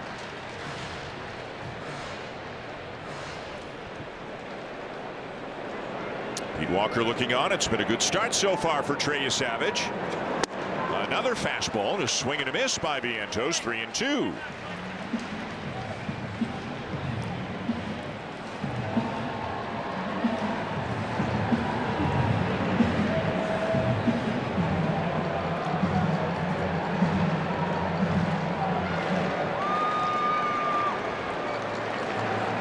He got him, waved at the splitter that bounced in for his second strikeout of the night. Troy with a little chuckle there. Was it splitter or slider? No, slider. You're right. Slider, yep. yeah, and he just buried it. And I'm not sure he wanted to bury it that much, but he was having a little chuckle with Valenzuela, thinking, in that count. Can't really afford to walk him, but he got the swing. Whoops. Take it, though. Hard hit ball to right, but lined directly at Nathan Lucas. Brett Beatty retired, 2 down. Outfielders will tell you that is the toughest play, the line drive right at you. And Nathan, no real panic, and you're coming in, making sure you pick it up. Sometimes it's hard to gauge because it's on a line. There's no real depth perception to deal with because it's on a line right at you. Now the number 9 hitter, Francisco Alvarez. Lays off high, ball 1. Alvarez with a fly ball to right field, his first time up.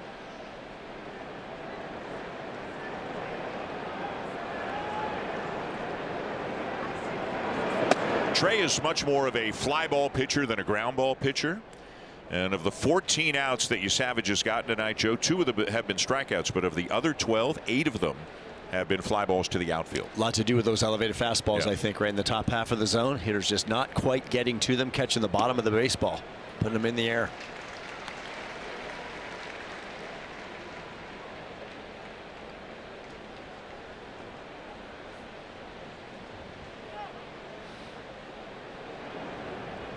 Alvarez has some power. He's got 8 home runs this year, despite missing about a month earlier in the season with a knee injury.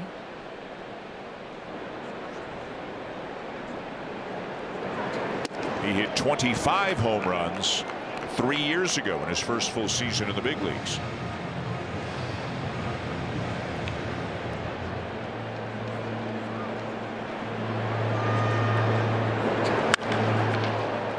Another ball to the outfield, racing back Straw, and he's got it. Little extra point or two for style out there by Miles Straw as well, getting after it deep into the left center field alley and hauling it in. Going to the bottom of the 5th, 1-0 Blue Jays, and time for an update now with Jamie Campbell.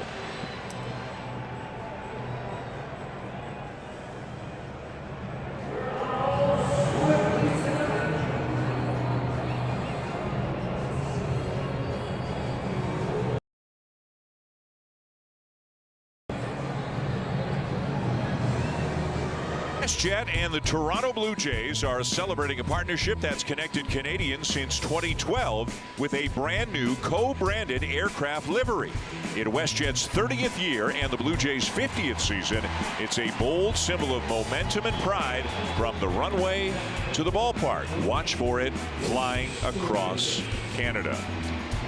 Pretty cool looking plane. Bottom of the 5th here at Rogers Center. Glad you're with us in the opening game of this 3-game series between the Blue Jays and the Mets. 1-0 Blue Jays. Maybe somebody will poke one into the WestJet flight deck this half inning. Well, this is well hit by Urias. It's over the head of Soto and off the wall. Urias is on his way to second and in there with a well hit double.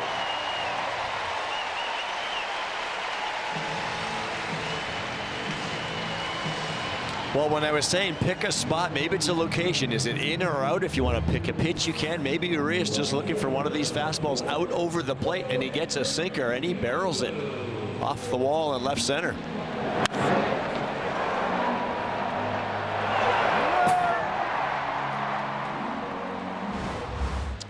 So Urias at second, and now Piñango. The third baseman, Bichette, has come in a ways.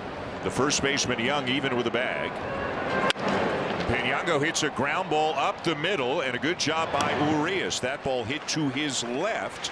Lindor was there, but on a ground ball hit to your left, Joe, go to third. Good base running right there for sure by Urias. And you still have to really go. He ended up diving into third base because even if the ball's behind you, this shortstop, if it's hit hard right at you, he could still go to third with it. And your back is to the fielder, so Urias goes diving into third, making sure. So now can Miles Straw execute? The infield is in with a runner at third and one out. This is popped up, and it will be not caught. Young was coming in, Alvarez was going over, but could not squeeze it.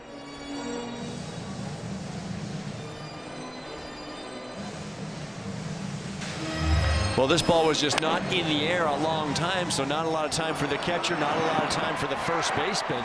But if he comes up with that baseball, there's nobody at home until, look at Francisco Lindor in the back from shortstop. He's going to come in. That's just a heads-up baseball play. There's nobody at home right now, so Lindor comes in to make sure. If he makes a diving catch right there, it's got to be somebody at the plate. Urias can tag. Good high IQ play by the Mets shortstop.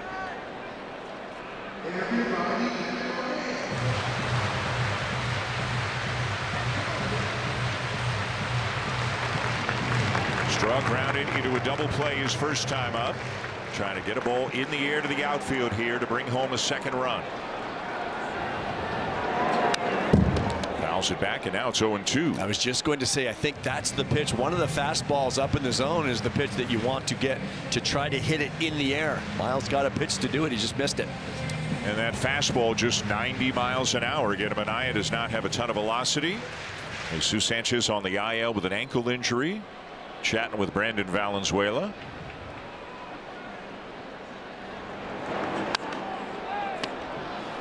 These are the kinds of at-bats, and Manaea, a guy, because he doesn't throw all that hard. Miles might be here for a while. Yeah. This stay alive. Yeah. Just keep fighting him off until hopefully he can get one he can handle and turn around.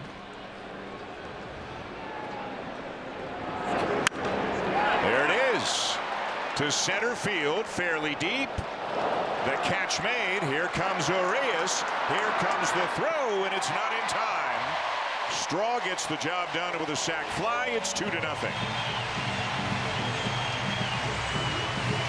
Miles Straw can put together a plate appearance when you need to cash in a runner from third. Gets this pitch to get in the air to center, and Ewing has an outstanding arm in center field, so he needed to get it deep enough. Ewing's throw was on line and looked good, but it caught the mound on the way home. So it is 2-0 here in the bottom of the fifth, and back to the top of the order for George Springer. Tripled and scored in the first, struck out in the third.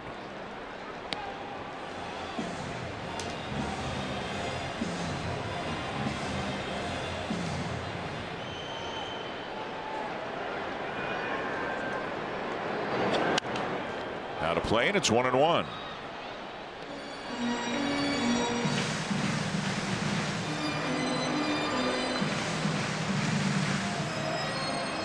Some pretty good vibes in the dugout right now. Guerrero, we saw him a little frustrated.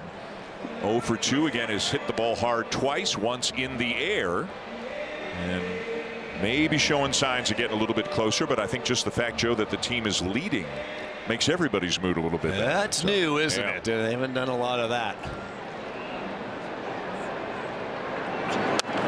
Both of these teams are really going through it. The Blue Jays have lost 6 in a row. And the Mets have lost 8 out of 9. Andres Jimenez not in the lineup tonight. Dalton Varsho, Sean Keyes, and Alejandro Kirk also on the bench.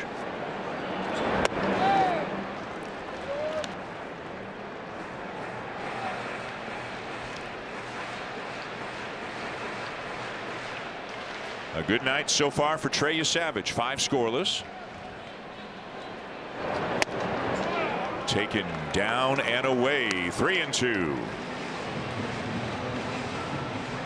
Changeup from Minai. We haven't seen a lot of that. He did introduce the cutter a little bit to these right-handed batters, trying to give George a different look third time through.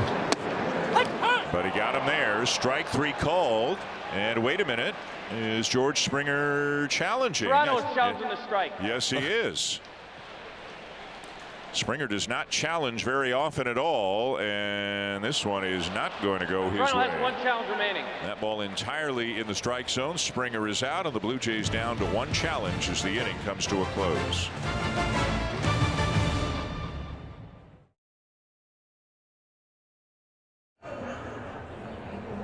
All-Star break baseball returns to Rogers Center on Friday, July 17th for City Connect Friday. The Blue Jays will hit the field in their City Connect uniforms as the ballpark transforms into night mode. Visit BlueJays.com/tickets to secure your seats now. Dan? Anna, thank you. It is 2-0 Blue Jays going to the top of the 6th inning. And Trey Savage about to see the Mets lineup for the 3rd time through. This is leadoff man Carson Benj, who guessed fastball and got splitter, and it's 0-1. Remember, he got a couple of those fastballs up and in from Savage last at bat, eventually singling off of him. For people just tuning in, as Savage is asking for the appeal, and yes, it's a swing. So I think Valenzuela was going to get to the baseball, and Trey said, hang on a sec, can we check down at third?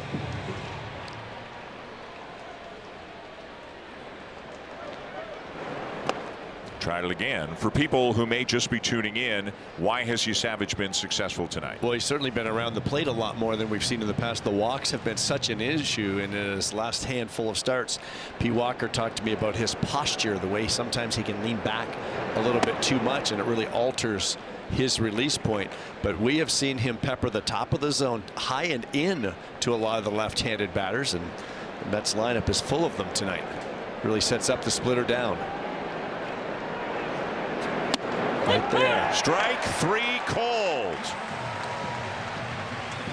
Just may have nicked the corner of the plate up and in, but good enough in the eyes of home plate umpire James Hoy. He has been living up in that area, and I don't know if Valenzuela necessarily wanted it in there. He just wanted it elevated.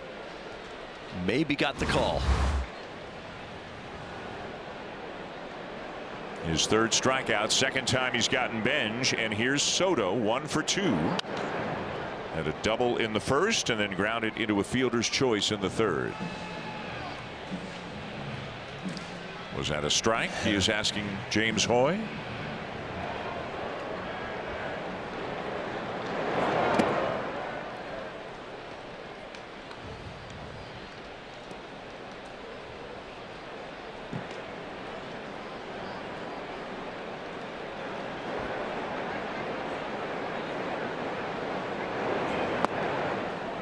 He's got a good eye. He just seems to look at that baseball longer than just about anybody else. Watches it right into the catcher's mitt. You could see him tracking that and not offering at it. Sees the ball very well, and because his barrel gets deep, he can wait longer. Way up in the air, fairly deep, but it's playable for Straw. 2 down. Catch every pitch with Canada's most reliable 5G Plus network and best 5G Plus network. Rogers, we got you. A good night for Trey Savage. He's through 5 2/3, 2 hits, no runs. And now it's the 3rd at bat for Bo Bichette, who's 0 for 2. A fly ball to deep right center, and then a fielder's choice. And a line drive to right field, and on comes Nathan Lucas. An outstanding sliding catch, taking a base hit away from Bichette. One more look going to break. Another good defensive play by Lucas. Bichette denied, and it is still 2-0 Blue Jays.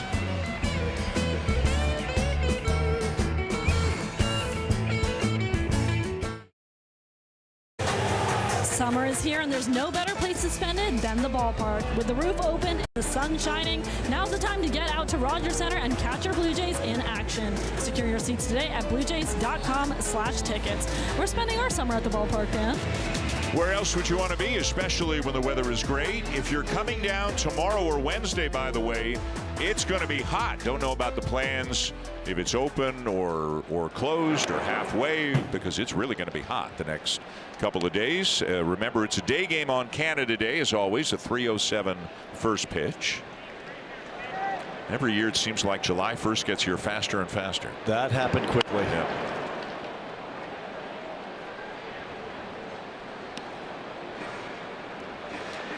Sean Manaea working into the 6th, 1-1 on Nathan Lucas, with Vladimir Guerrero Jr. and Kazuma Okamoto coming up after Lucas. A couple of ground ball outs for Lucas so far, as he sends a fly ball to the opposite field. Soto there, out number 1. And some activity now with the Mets pen. Right-hander Austin Warren is up. Again, overall, it's a pretty good bullpen, and you're very familiar, I would imagine, with some of the high leverage guys. Former Yankees Devin Williams and Luke Weaver are at the back end of the Mets pen.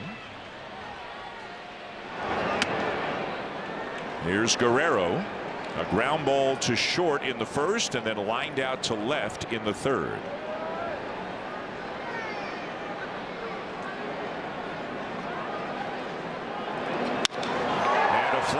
To left field. Soto back, but Vladdy didn't get all of it. Soto has it on the warning track. 2 down. That was the cutter that I had said that second time through the order. Manaea introduced a little bit more to these right-handed batters, and it got in there just enough.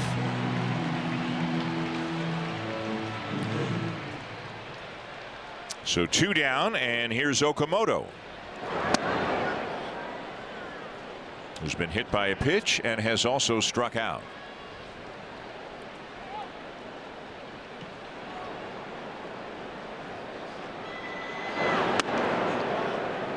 That sweeper swept all the way across the plate and wound up inside.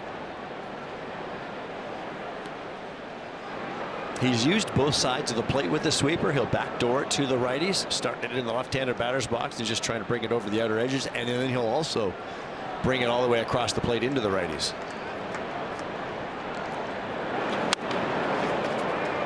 This will find the seats.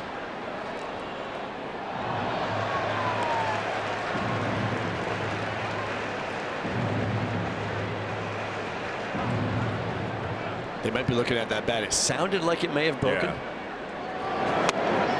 Swung on and missed. 2-2. Again out there. On the outside part, those are the ones that are giving Okamoto the most trouble. Cutter that just stayed out there. Bounces this to short. Lindor drops it. And Okamoto is aboard on the error. Well, Francisco Lindor looks like he got caught pretty flat-footed. You always want to see infielders keep those feet moving. Yes, my bad. Keep those feet right there. He's flat-footed, so he's just stuck, and he doesn't get the exchange. And he knows if you keep things moving a little bit, get those feet more involved. So a base runner with 2 down for Ernie Clement. He thought about it, but checked the swing, and it's ball 1. Clement a base hit in the 1st and flied out in the 4th.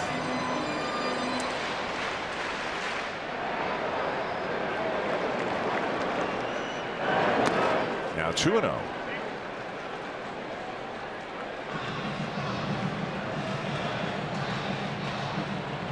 And Alvarez is on his way out to the mound.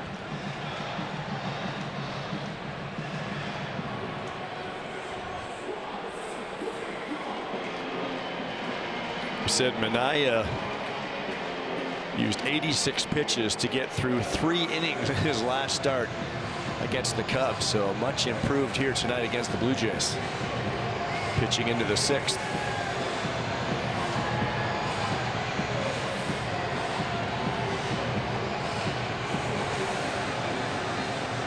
Six scoreless innings so far for Trey Savage, and he's only thrown 78 pitches to get through 6. He has not walked a batter, and he's on a streak right now, Joe. He's retired 11 in a row. Again, a few hard hit balls to the outfield, but no damage done against Savage so far.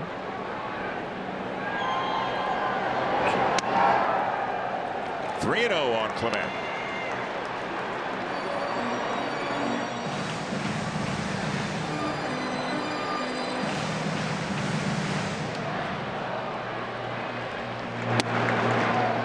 And a strike, 3-1. Well, Jamie Campbell gave you an update on the Yankees earlier. They're now down 7-0 to the Tigers, coming off a 4-game sweep at the hands of the Red Sox. There's ball 4. That game last night was wild. The last couple of innings between the Yankees and the Red Sox. Jarren Duran walked it off. Boston was ahead. They almost let it slip away. And Andy Green, the interim manager for the Mets, is on his way to the mound, and that's going to be all for Manaea. The right-hander Austin Warren will come in. 5 2/3 for Manaea.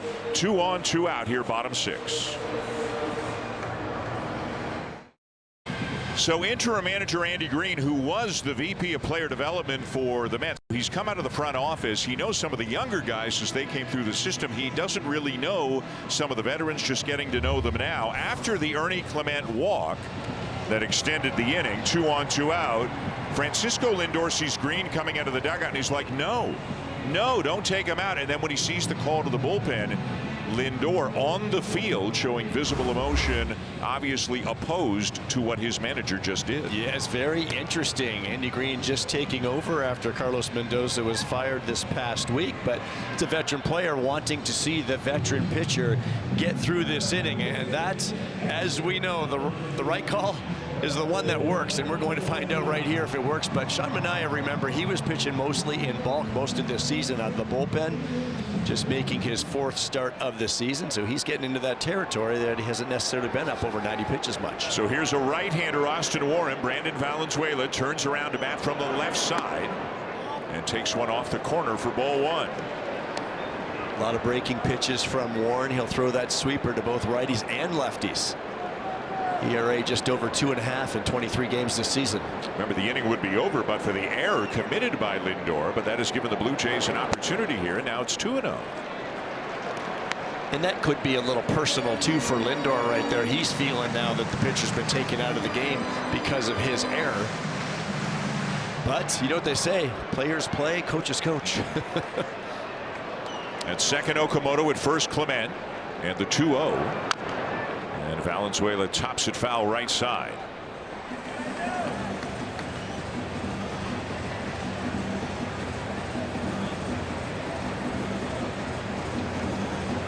Here's Savage waiting patiently, hoping his offense can extend this lead before he heads back out to the mound.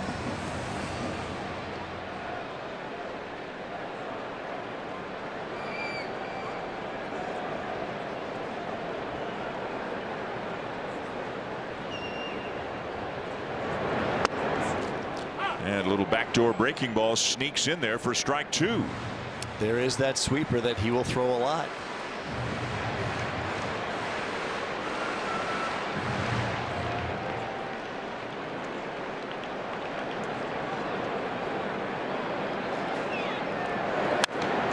Fouled back. First look at that two-seam fastball. Pretty good velocity, 96 on that.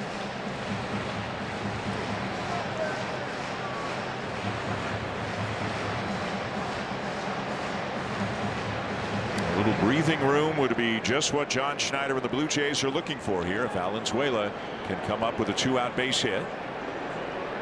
A look back and the 2-2, and he lays off. It's low and it's full.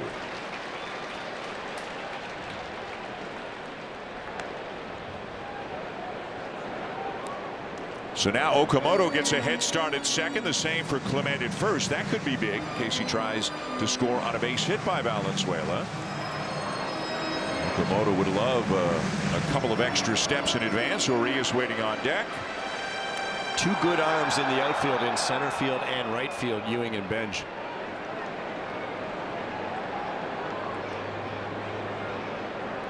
Runners go, and it's ball 4 to load the bases.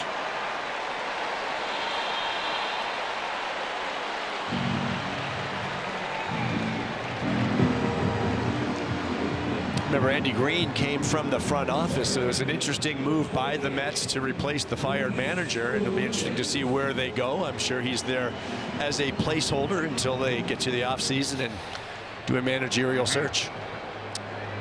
Yeah, he has announced it's just for this season. There's not going to be, unless things change, any announcement that Andy Green is the full-time manager going forward beyond that. Luis Urias will stay here with a righty on the mound. With the bases loaded, 2 outs. He has walked and doubled tonight. Ooh, a low strike it looked like, but it's 0-1.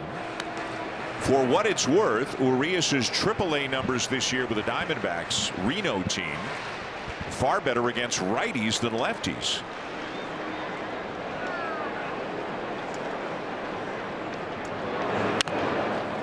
Off the end of the bat, foul, 0-2.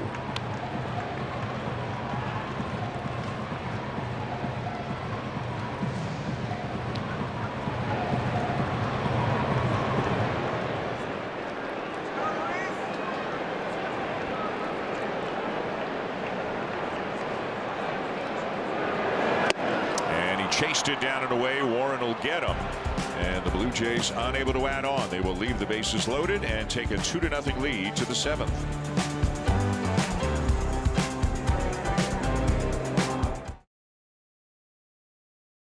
Kazuma Okamoto has been heating up at the plate, and now it's your turn to rep him.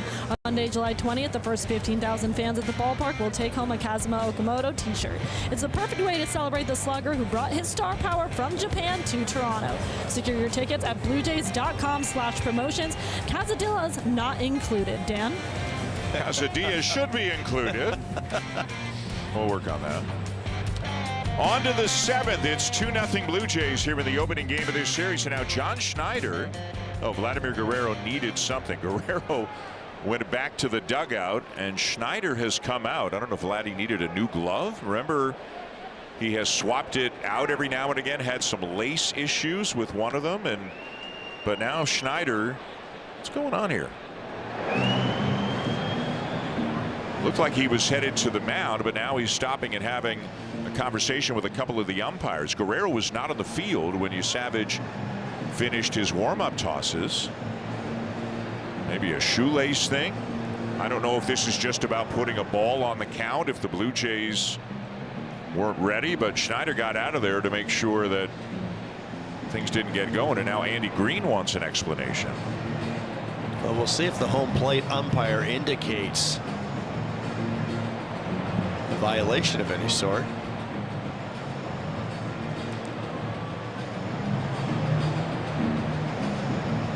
Maybe John going out just to make sure it was kind of an equipment issue, so you get a little bit of leeway on that.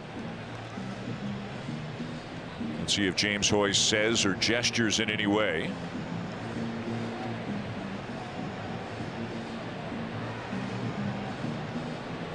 He made a note, but to this point, it doesn't look like there's a ball on the count. It looks like it's a clean slate for Savage.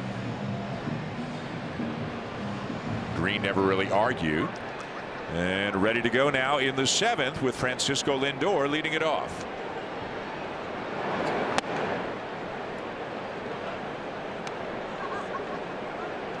One of the reasons the Mets are having a rough season is Lindor was hurt, missed 2 months with a calf injury.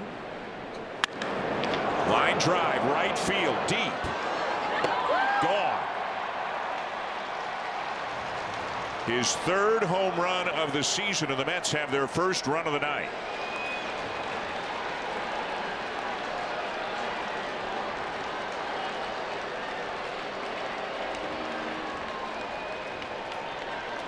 Well, Lindor was all over this fastball from Savage. Talked about how good that pitch has been for Trey tonight. And maybe it finally comes a point. Lindor is one of these Mets left-handed hitters saying, we got to start looking in there. Good tight turn, gets it out of there. So it's a 2-1 ball game.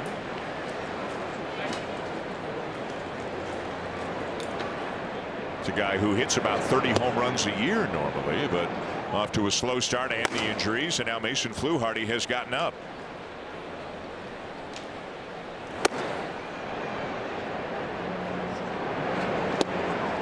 Good splitter down and away. 1-2 on Jared Young.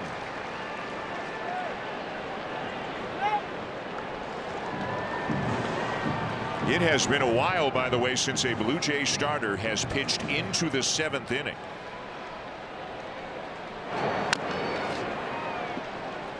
The starters have not been great recently. The last guy to do it was Trey Savage.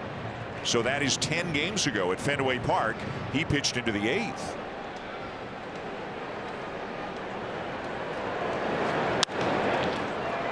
This is in the air to shallow center. Straw's there. 1 down. Well, Trey just went back-to-back fastballs. First one was away. The second one was right on that inside edge, but Francisco Lindor is all over it. This is when you get into that territory of facing hitters a third time. The hitters have more information, and maybe Lindor is just going up looking for a fastball because he sure turned on it like he was looking for it. Now A.J. Ewing, the rookie center fielder, a couple of fly ball outs to left here tonight.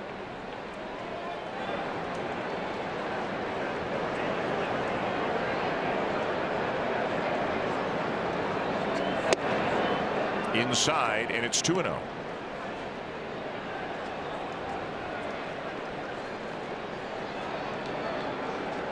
Both times Trey got him on fastballs up in the zone.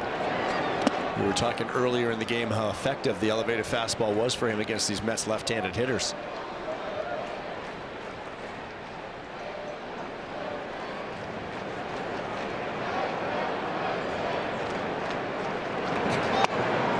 And a fastball in there. It's now 3-1.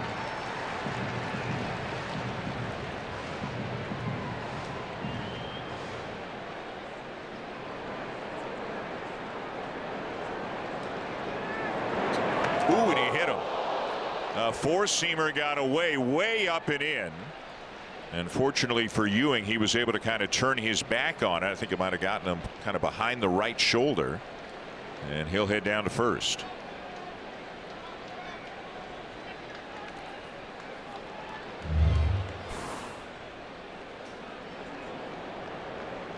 Well, we said he's been living up and in against these lefties tonight, and that one he just yanked too much.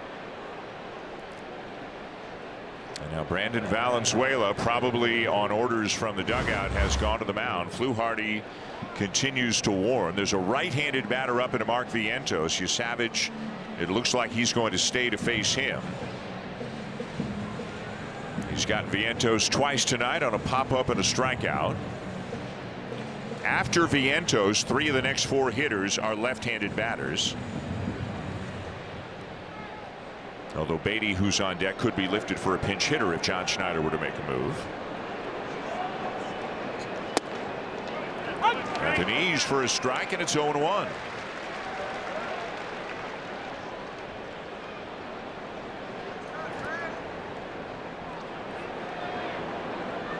Ewing's got a lot of speed. And the Blue Jays well aware of it. Last year in the minors, he stole 70 bases.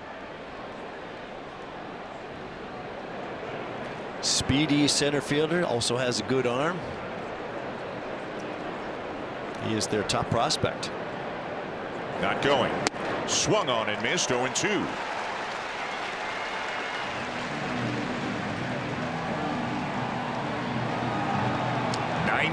Percentile sprint speed.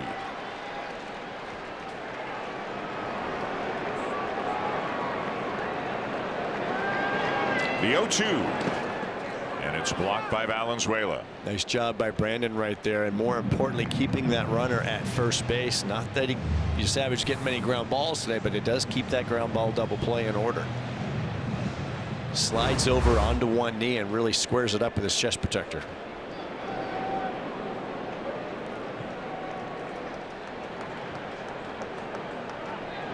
Another throw over. Second time they've gone there. He may have had him leaning right there if it was a better throw. Vladdy just had to make sure he caught it.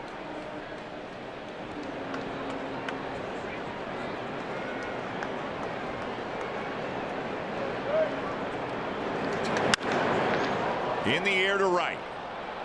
Lucas going back, pulls up shy of the track, makes the catch. And a good throw back into the infield. Ewing was testing him. 2 down.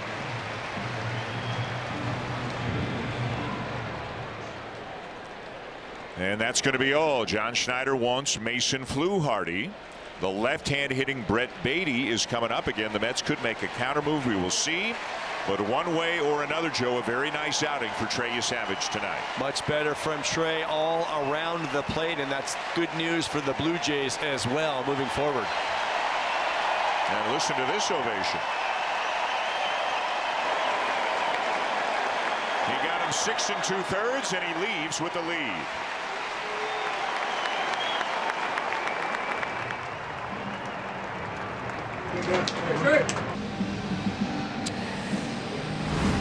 Pitching decisions presented by Sage, official finance software partner of Major League Baseball. Joe, a move by John Schneider and a counter move by Andy Green. Well, I think the home run by Francisco Lindor has spooked them a little bit, and they don't want Trey to get up into that territory. Remember, he's coming off that career high 105 pitches last time out, so he wants to go to his bullpen. But remember, Mason Fluharty has had some issues lately as well. So that decision to go to the pen is critical when Andy Green can go to his bench, and they have pinch hit very well. Eric Wagaman 3 for 8 as a pinch hitter this year. Right-handed batter in there against the lefty and Fluharty.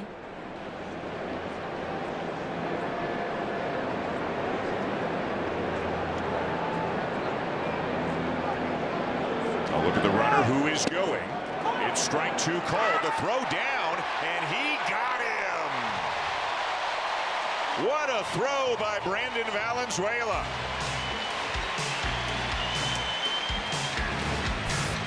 To get A.J. Ewing, a man with blazing speed, Valenzuela with a perfect throw to Arias for out number 3.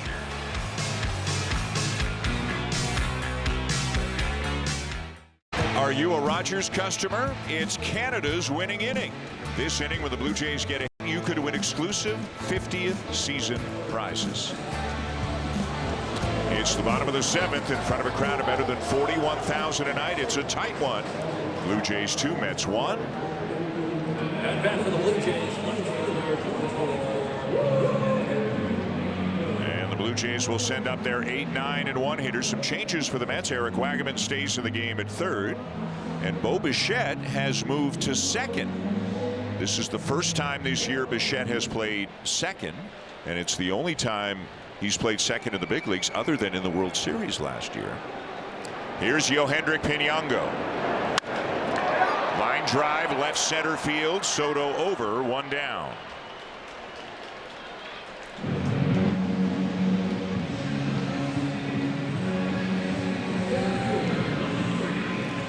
Another good swing from Pinango. Gets that sweeper back door. Comes back to the middle of the plate, and he hit that ball squarely right to Soto and left. No shame of that swing. 0 for 3 on the night. Here's Miles Straw, who drove in the 2nd run of the night for the Blue Jays with a sacrifice fly in the 5th.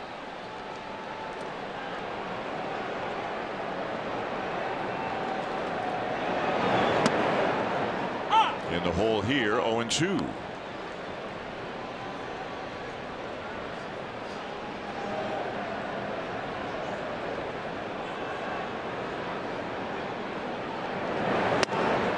Off the outside corner. Tyler Rogers is up in the bullpen.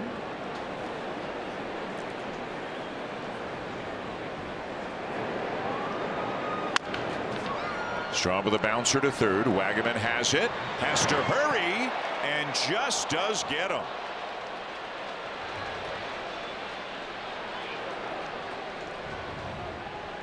John Schneider looking back.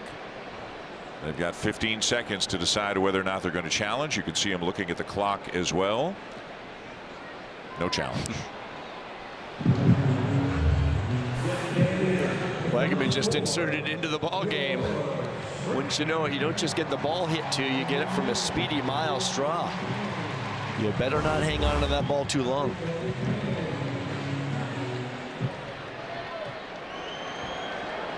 So now George Springer 1 for 3, tripled and scored on the Ewing error in the bottom of the first.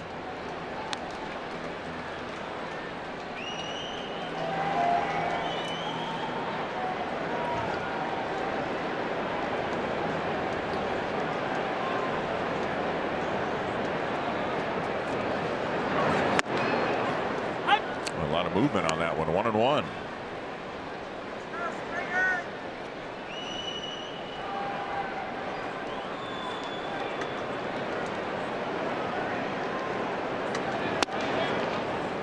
And he ran that one over the outside corner. 1-2. Or George lost his challenge earlier, so I don't think he's going to use another one.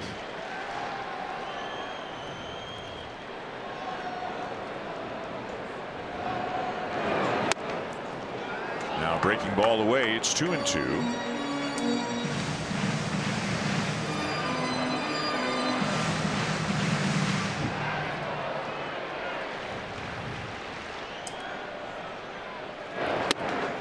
And strike 3 call. Good stuff there from Warren. He'll set down the Blue Jays in order. End of 7. It's 2-1 for the Blue Jays, and time now for a Blue Jays Central update with Jamie Campbell and Caleb Joseph.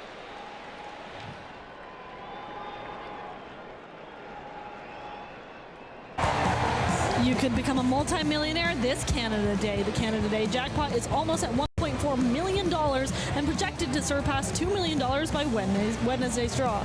Plus, tomorrow night, you could win a Muskoka getaway and a golf trip to Nova Scotia. Don't miss out. Get tickets at bluejays.com/50/50 from Ontario, Alberta, New Brunswick, or Nova Scotia. Before the season's over, Dan, we have to go golfing at least one time. Talk to Mr. Siddle. He's the golfer. Not a very good one, but I like to golf. Much better than me. 2-1 Blue Jays, top 8. Low scoring game and a lot of changes here for the Blue Jays defensively. But first, we have maybe an injury, it looks like, for the Mets. Ronnie Mauricio is coming to the plate to pinch hit.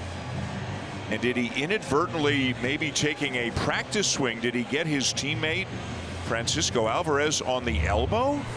Look at the bottom of your screen here. Alvarez behind Mauricio and right there. Ow. Wow.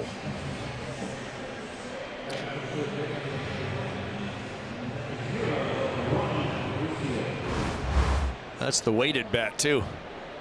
Looks like Alvarez is going to be okay. Mauricio in to pinch hit for Eric Wagaman, who was the pinch hitter in the 7th when Ewing got thrown out trying to steal that end of the top of the 7th. And now he'll face Tyler Rogers. And a fly ball to left field, and Miles Straw's over to left now because Dalton Varsho's in center. And that's the first down here in the top of the 8th inning. So John Schneider's got his best defense on the field right now. Straw's at left, Varsho's coming to the game, and Jimenez is coming at short. Clement's over to second. So Pinango and Urias are the 2 players out of the game now.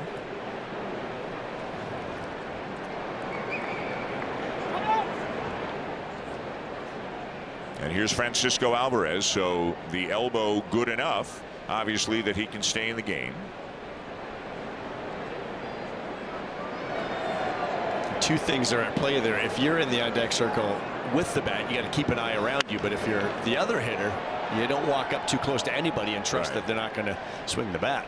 There is always a rule in clubhouses not to be swinging bats, because you know how many guys would carry a bat around the clubhouse, work on their stance, and take swings. Well, a lot of people have gotten hurt over the years, so clubhouse you definitely can't do it, but even out in the field, be heads up.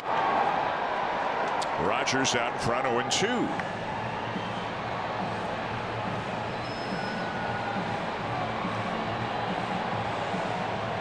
The Blue Jays got their runs in the 1st and the 5th. The Mets theirs in the 7th on a Lindor home run.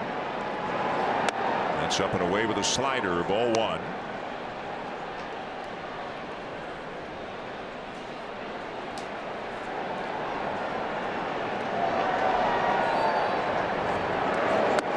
And again, 2-2.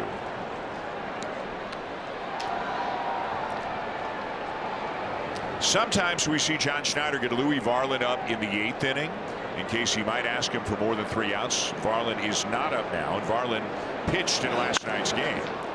Here's a drive to deep center field. Long run, Varsho. He's got to play it off the wall. And Alvarez is on his way to second and in there with a double.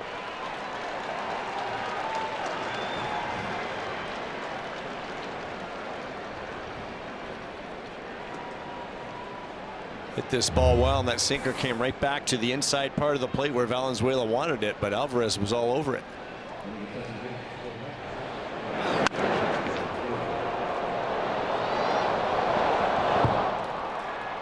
So a double for Alvarez, and he's immediately lifted for a pinch runner, Tyrone Taylor, who represents the tying run here in the 8th inning. And now it's the top of the order. Carson Benj, 1 for 3. That's in there with the knees for a strike, and it's 0-1. Taylor, another one that runs very well, so very likely to score on a base hit. A lot of balls in play from Tyler Rogers.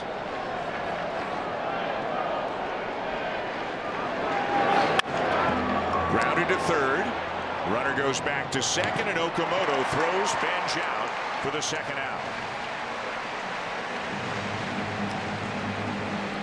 And now this is all kinds of interesting. You've got Juan Soto up with Bo Bichette behind him. You've got a base open, but that would put the go-ahead run on deck. And they're going to put him on. They will walk Soto.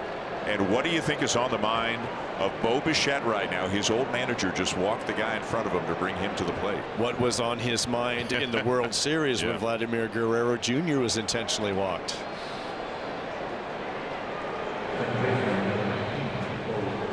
Bichette 0 for 3.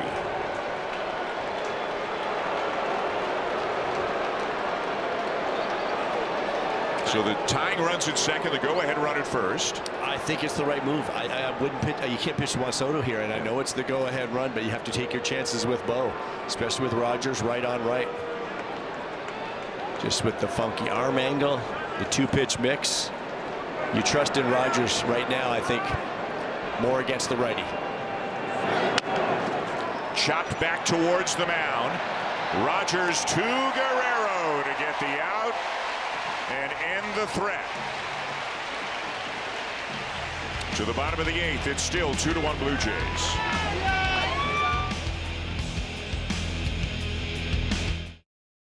The greatest outdoor show on earth makes its return this week. 10 days of Wild West action. It's the Calgary Stampede.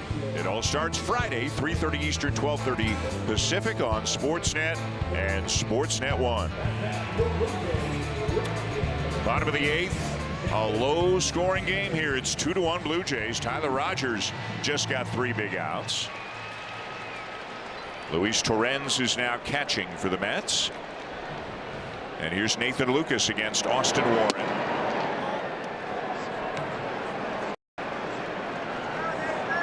Ronnie Mauricio remains in the game at second, and so Bo Bichette, who went from third to second just for an inning, is back at third. And it's 2-0 on Lucas.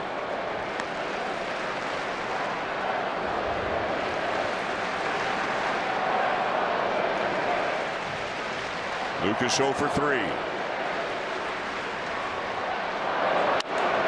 Now to play left side. Guerrero and Okamoto up behind Lucas. Blue Jays would love a little bit of insurance heading to the 9th.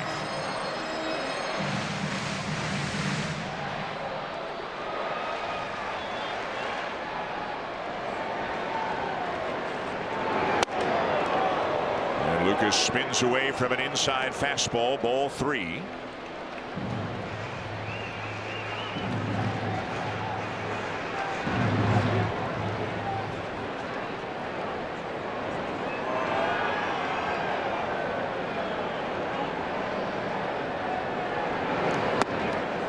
That's a leadoff walk.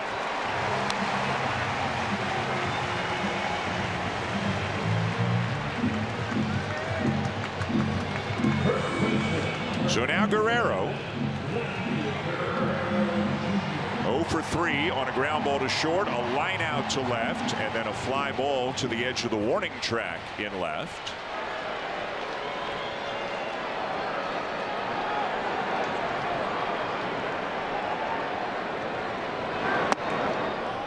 That's ball 1. Just missing inside. Sinker just kept sinking in there off the plate.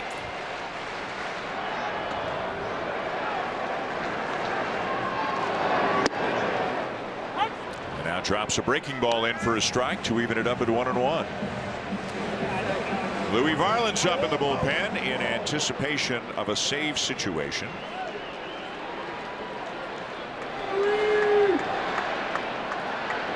The lead by Lucas. And the 1-1 runs in on Guerrero, ball 2.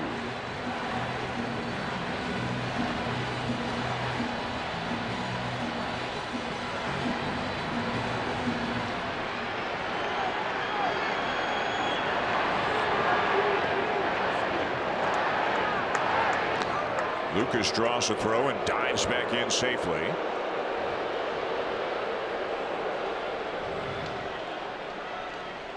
Now in the Mets pen, right-hander Joey Gerber is up. Runner at first, nobody out. Bottom of the 8th inning. On the outside corner, it's 2-2.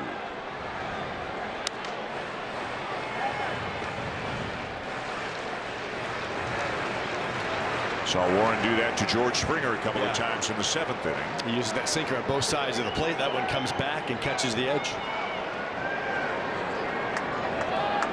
The 2-2 pitch. And it's poked through the right side, a base hit. Guerrero really had to reach for it, but got enough of it to get it through.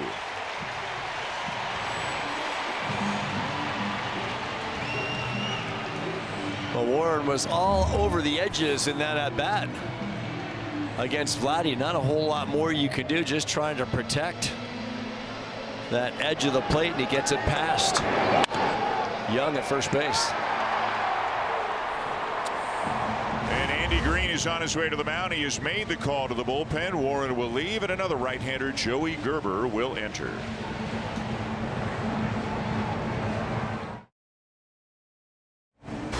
Welcome back to Rogers Blue Jays Baseball on Sportsnet, and we hope you can join us again tomorrow night for the next game of this series. Bo Bichette and the Mets, Kazuma Okamoto with the Blue Jays. Again, Blue Jays Central comes your way at 6:30 Eastern Time. First pitch at 7:07. Nolan McLean on the mound for the Mets. Kevin Gausman for the Blue Jays. Right now, Joey Gerber is on the mound for the Mets. Just called up before tonight's game. Is his 4th stint up with the big club this season. He's pitched in 3 games, allowed 1 run and 5 hits over his 5 innings. He's walked just 1, struck out 6. A lot of 4-seam fastballs. Mixes it with the cutter, but we'll see if he uses that 4-seam fastball with Okamoto stepping to the plate. Nathan Lucas is at second. Vladimir Guerrero Jr. is at first. The Blue Jays looking to tack on some insurance runs here in the bottom of the 8th inning. Okamoto 0 for 2 and has also been hit by a pitch. Chase one away, and it's 0-1. That looked like the cutter.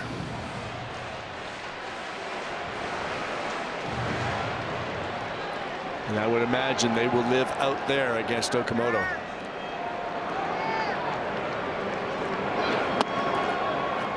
In there for a strike. That was a cutter over the inner half, and it looked like Okamoto kind of gave up on it, and it came back into the zone. That was a cutter that didn't cut, Dan. That's the one he'd love to have back.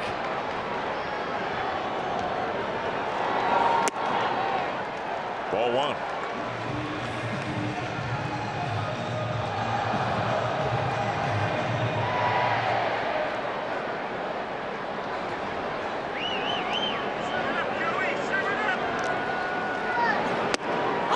Strike 3 call. Boy, right on the outside corner at the knees. Location, location, location. Okamoto only got that 1 pitch, the second one in this at bat to get, but it backed up and kind of fooled him. Other than that, Gerber living on the edges. A lot of people big fans of Ernie Clement. He steps in 1 for 2 with a walk. 2 on 1 out. Bichette even with a bag at third, looking at Lucas over at second. Now Bichette backs up as Clement takes a strike.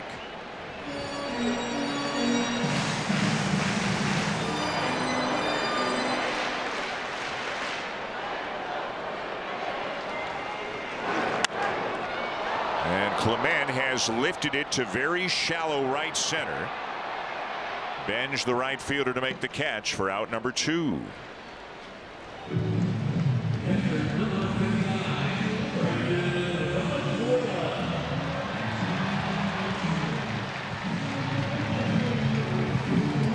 Tommy Nance now alongside Louis Varland. Obviously, if it stays like this, it's going to be Varland. But if they were to add on some runs, don't know exactly what the magic number is, but John Schneider might opt for Nance instead. But they haven't gotten anything yet here, bottom 8.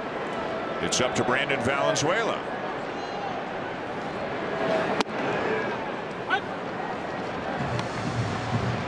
Looking ahead to the top of the 9th inning. It'll be the 4, 5, 6 hitters for the Mets. Francisco Lindor, Jared Young, and A.J. Ewing.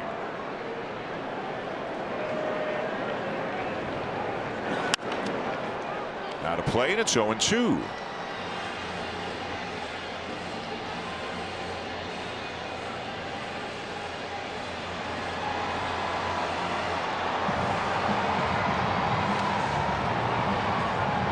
Lucas and Guerrero have been out there for a while, hoping to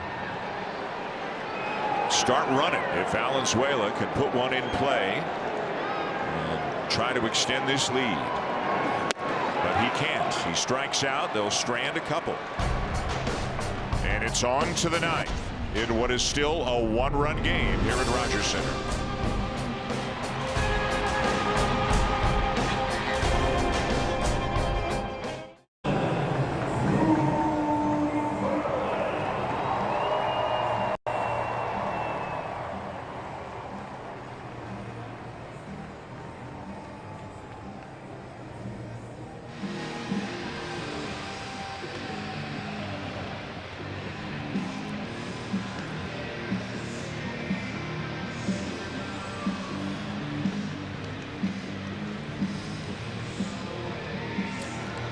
Tim, thank you. Ivanka, thank you. Or Martina, I'm sorry, thank you. Never, ever, ever thought there would be a possibility of Kawhi Leonard coming back to Toronto. We'll see. Is it real? Is it real? I don't know. I don't know.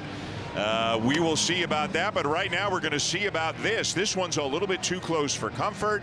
It is a 1-run lead going to the 9th inning, but the Blue Jays do have Louis Varland on the mound. Louis' ERA is right at 1. The whip is under 1 at .93, and that strikeout rate continues to go. Third best mark, 35% in the majors, behind Jacob Mizorowski and, oh, by the way, his teammate Dylan Cease. Francisco Lindor, who homered his last time up, leads it off. And takes just off the outside corner, ball 1.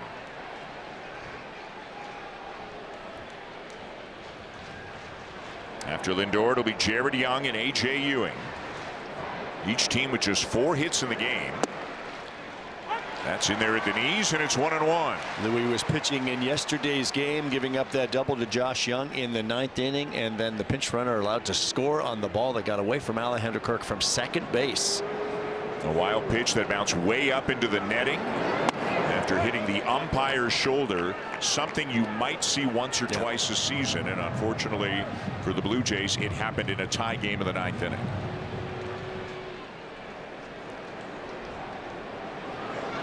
The 2-1 to Lindor. Up and away, ball 3.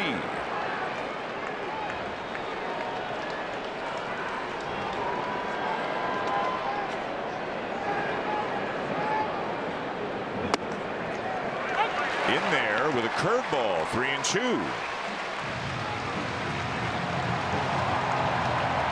Amazing that he feels that comfortable to throw one of his secondary pitches at a 3-1 count. Gotta believe something else is coming again. Yep. Went to it again.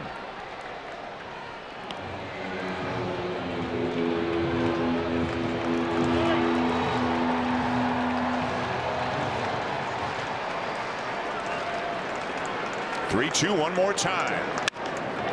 Line drive to left field and right at Miles Straw for out number 1.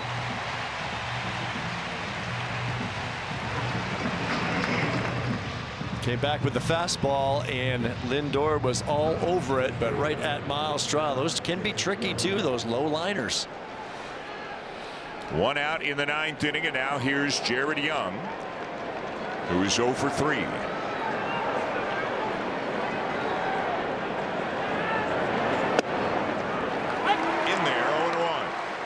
It's also part of the reason why John Schneider wants his best defense out there with a 1-run lead late. Yeah, he got both Straw and Jimenez into the game for the 8th inning.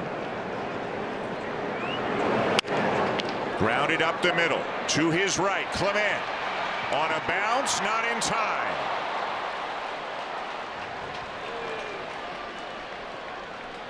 An infield hit for Young. Well, Jared Young runs pretty well. Wasn't hit real hard. He got jammed. Ernie had to range far to his right. Maybe a little fumble getting that ball out of his glove into his throwing hand right there. You see he got it in the palm of his hand, and that fraction of a second cost him. The tying run is aboard, and here's A.J. Ewing. 0 for 2 and also hit by a pitch. Check the swing and a fastball up, and it's ball 1.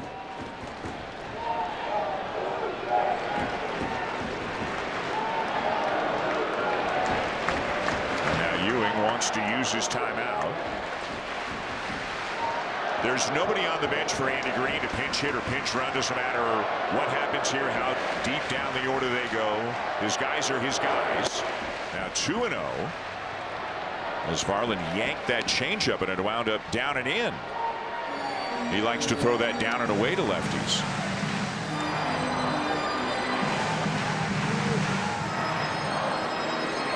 Louis threw 23 pitches yesterday. This is his 3rd in 4 days, so you just hope he can be sharp enough to secure this save.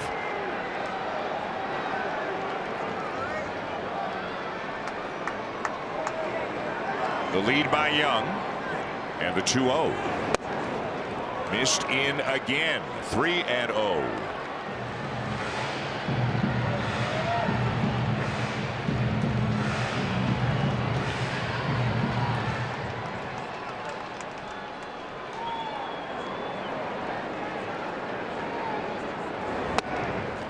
He's in there with that one. 3-1.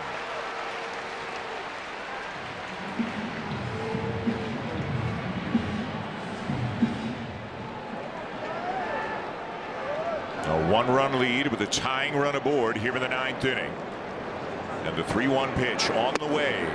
On the corner, but Ewing wants to challenge. New York is challenging the strike. It's going to be close. Strike 2. New York has 1 challenge remaining.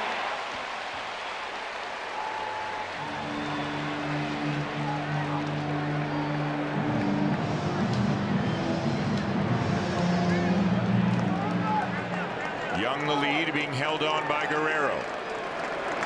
And the 3-2 in the dirt for ball 4. He walks Ewing, and Young up to second.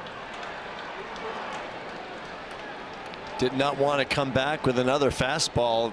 Ewing does handle the fastball a lot better, and he can do damage with it, but not chasing that one at all. It's just too low. And Pete Walker is out to check on Varland. Mark Vientos is the next batter, right-handed hitter. As you mentioned, Varland has worked a lot lately and has worked a lot all season long.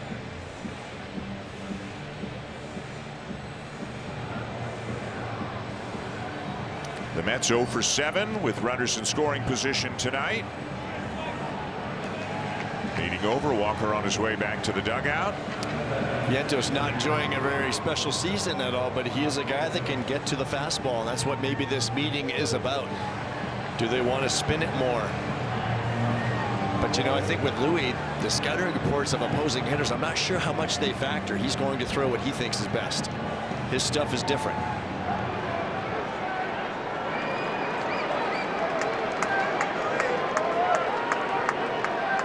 Vientos ready. A look back at Young out at second. And the first pitch. Inside, ball 1. Do you pitch to your strength or the hitter's weakness? And I think Louis got a lot of strengths, so it doesn't really matter which way. But if you're going to get him, it's probably going to be with the breaking stuff. Fastball there, 1-1. New York is challenging the strike. And another challenge. They lost one earlier this half inning. And they've just lost their second. Have no challenges remaining. Well, this is the time to empty the tank with challenges if you think it's that close, but they've lost to both now. 2 on, 1 out in a 1-run game in the 9th. And the 1-1. Play, and it's 1-2.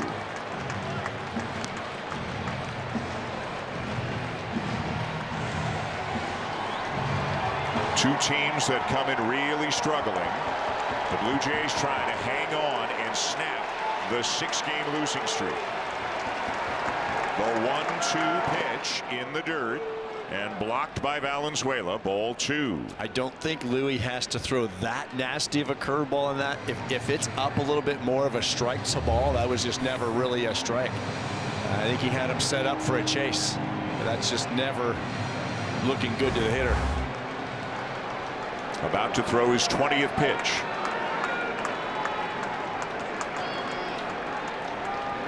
Got it.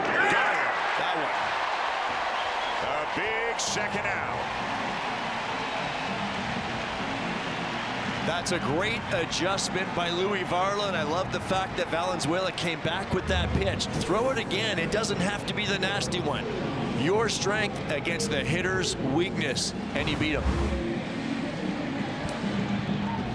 So 2 down, and the batter is Ronnie Mauricio, who came on as a pinch hitter in the 8th inning and flied out.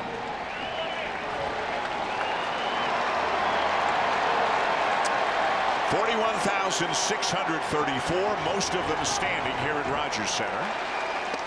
And it's strike 1.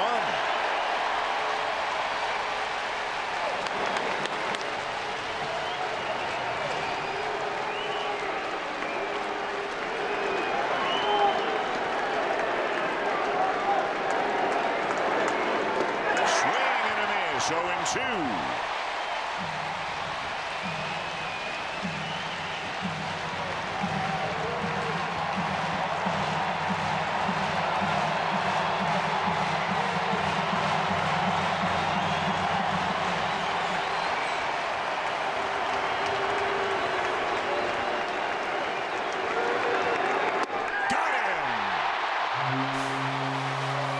Back-to-back strikeouts by Louis Varland to end it, and the 6-game losing streak is over. They squeak one out against the Mets by a score of 2-1. Trey Savage with a very good outing. The bullpen doing its job. A Little League home run, and the Blue Jays take the opener of the series. Well, this one has to feel good for every one of these Blue Jays players. They know they've been up against it. George Springer led the way, but Trey Savage hopefully gets this starting rotation back on a good run. Pitches into the 7th inning, just 1 run, and that's what this team needed right now. With the lineup not scoring a ton of runs, they scored just enough tonight. Kevin Gausman on the mound tomorrow night. Nolan McLean for the Mets. We will have it for you. The Blue Jays win by a score of 2-1. And time now for Sportsnet Central, presented by KFC with Tim and Martine.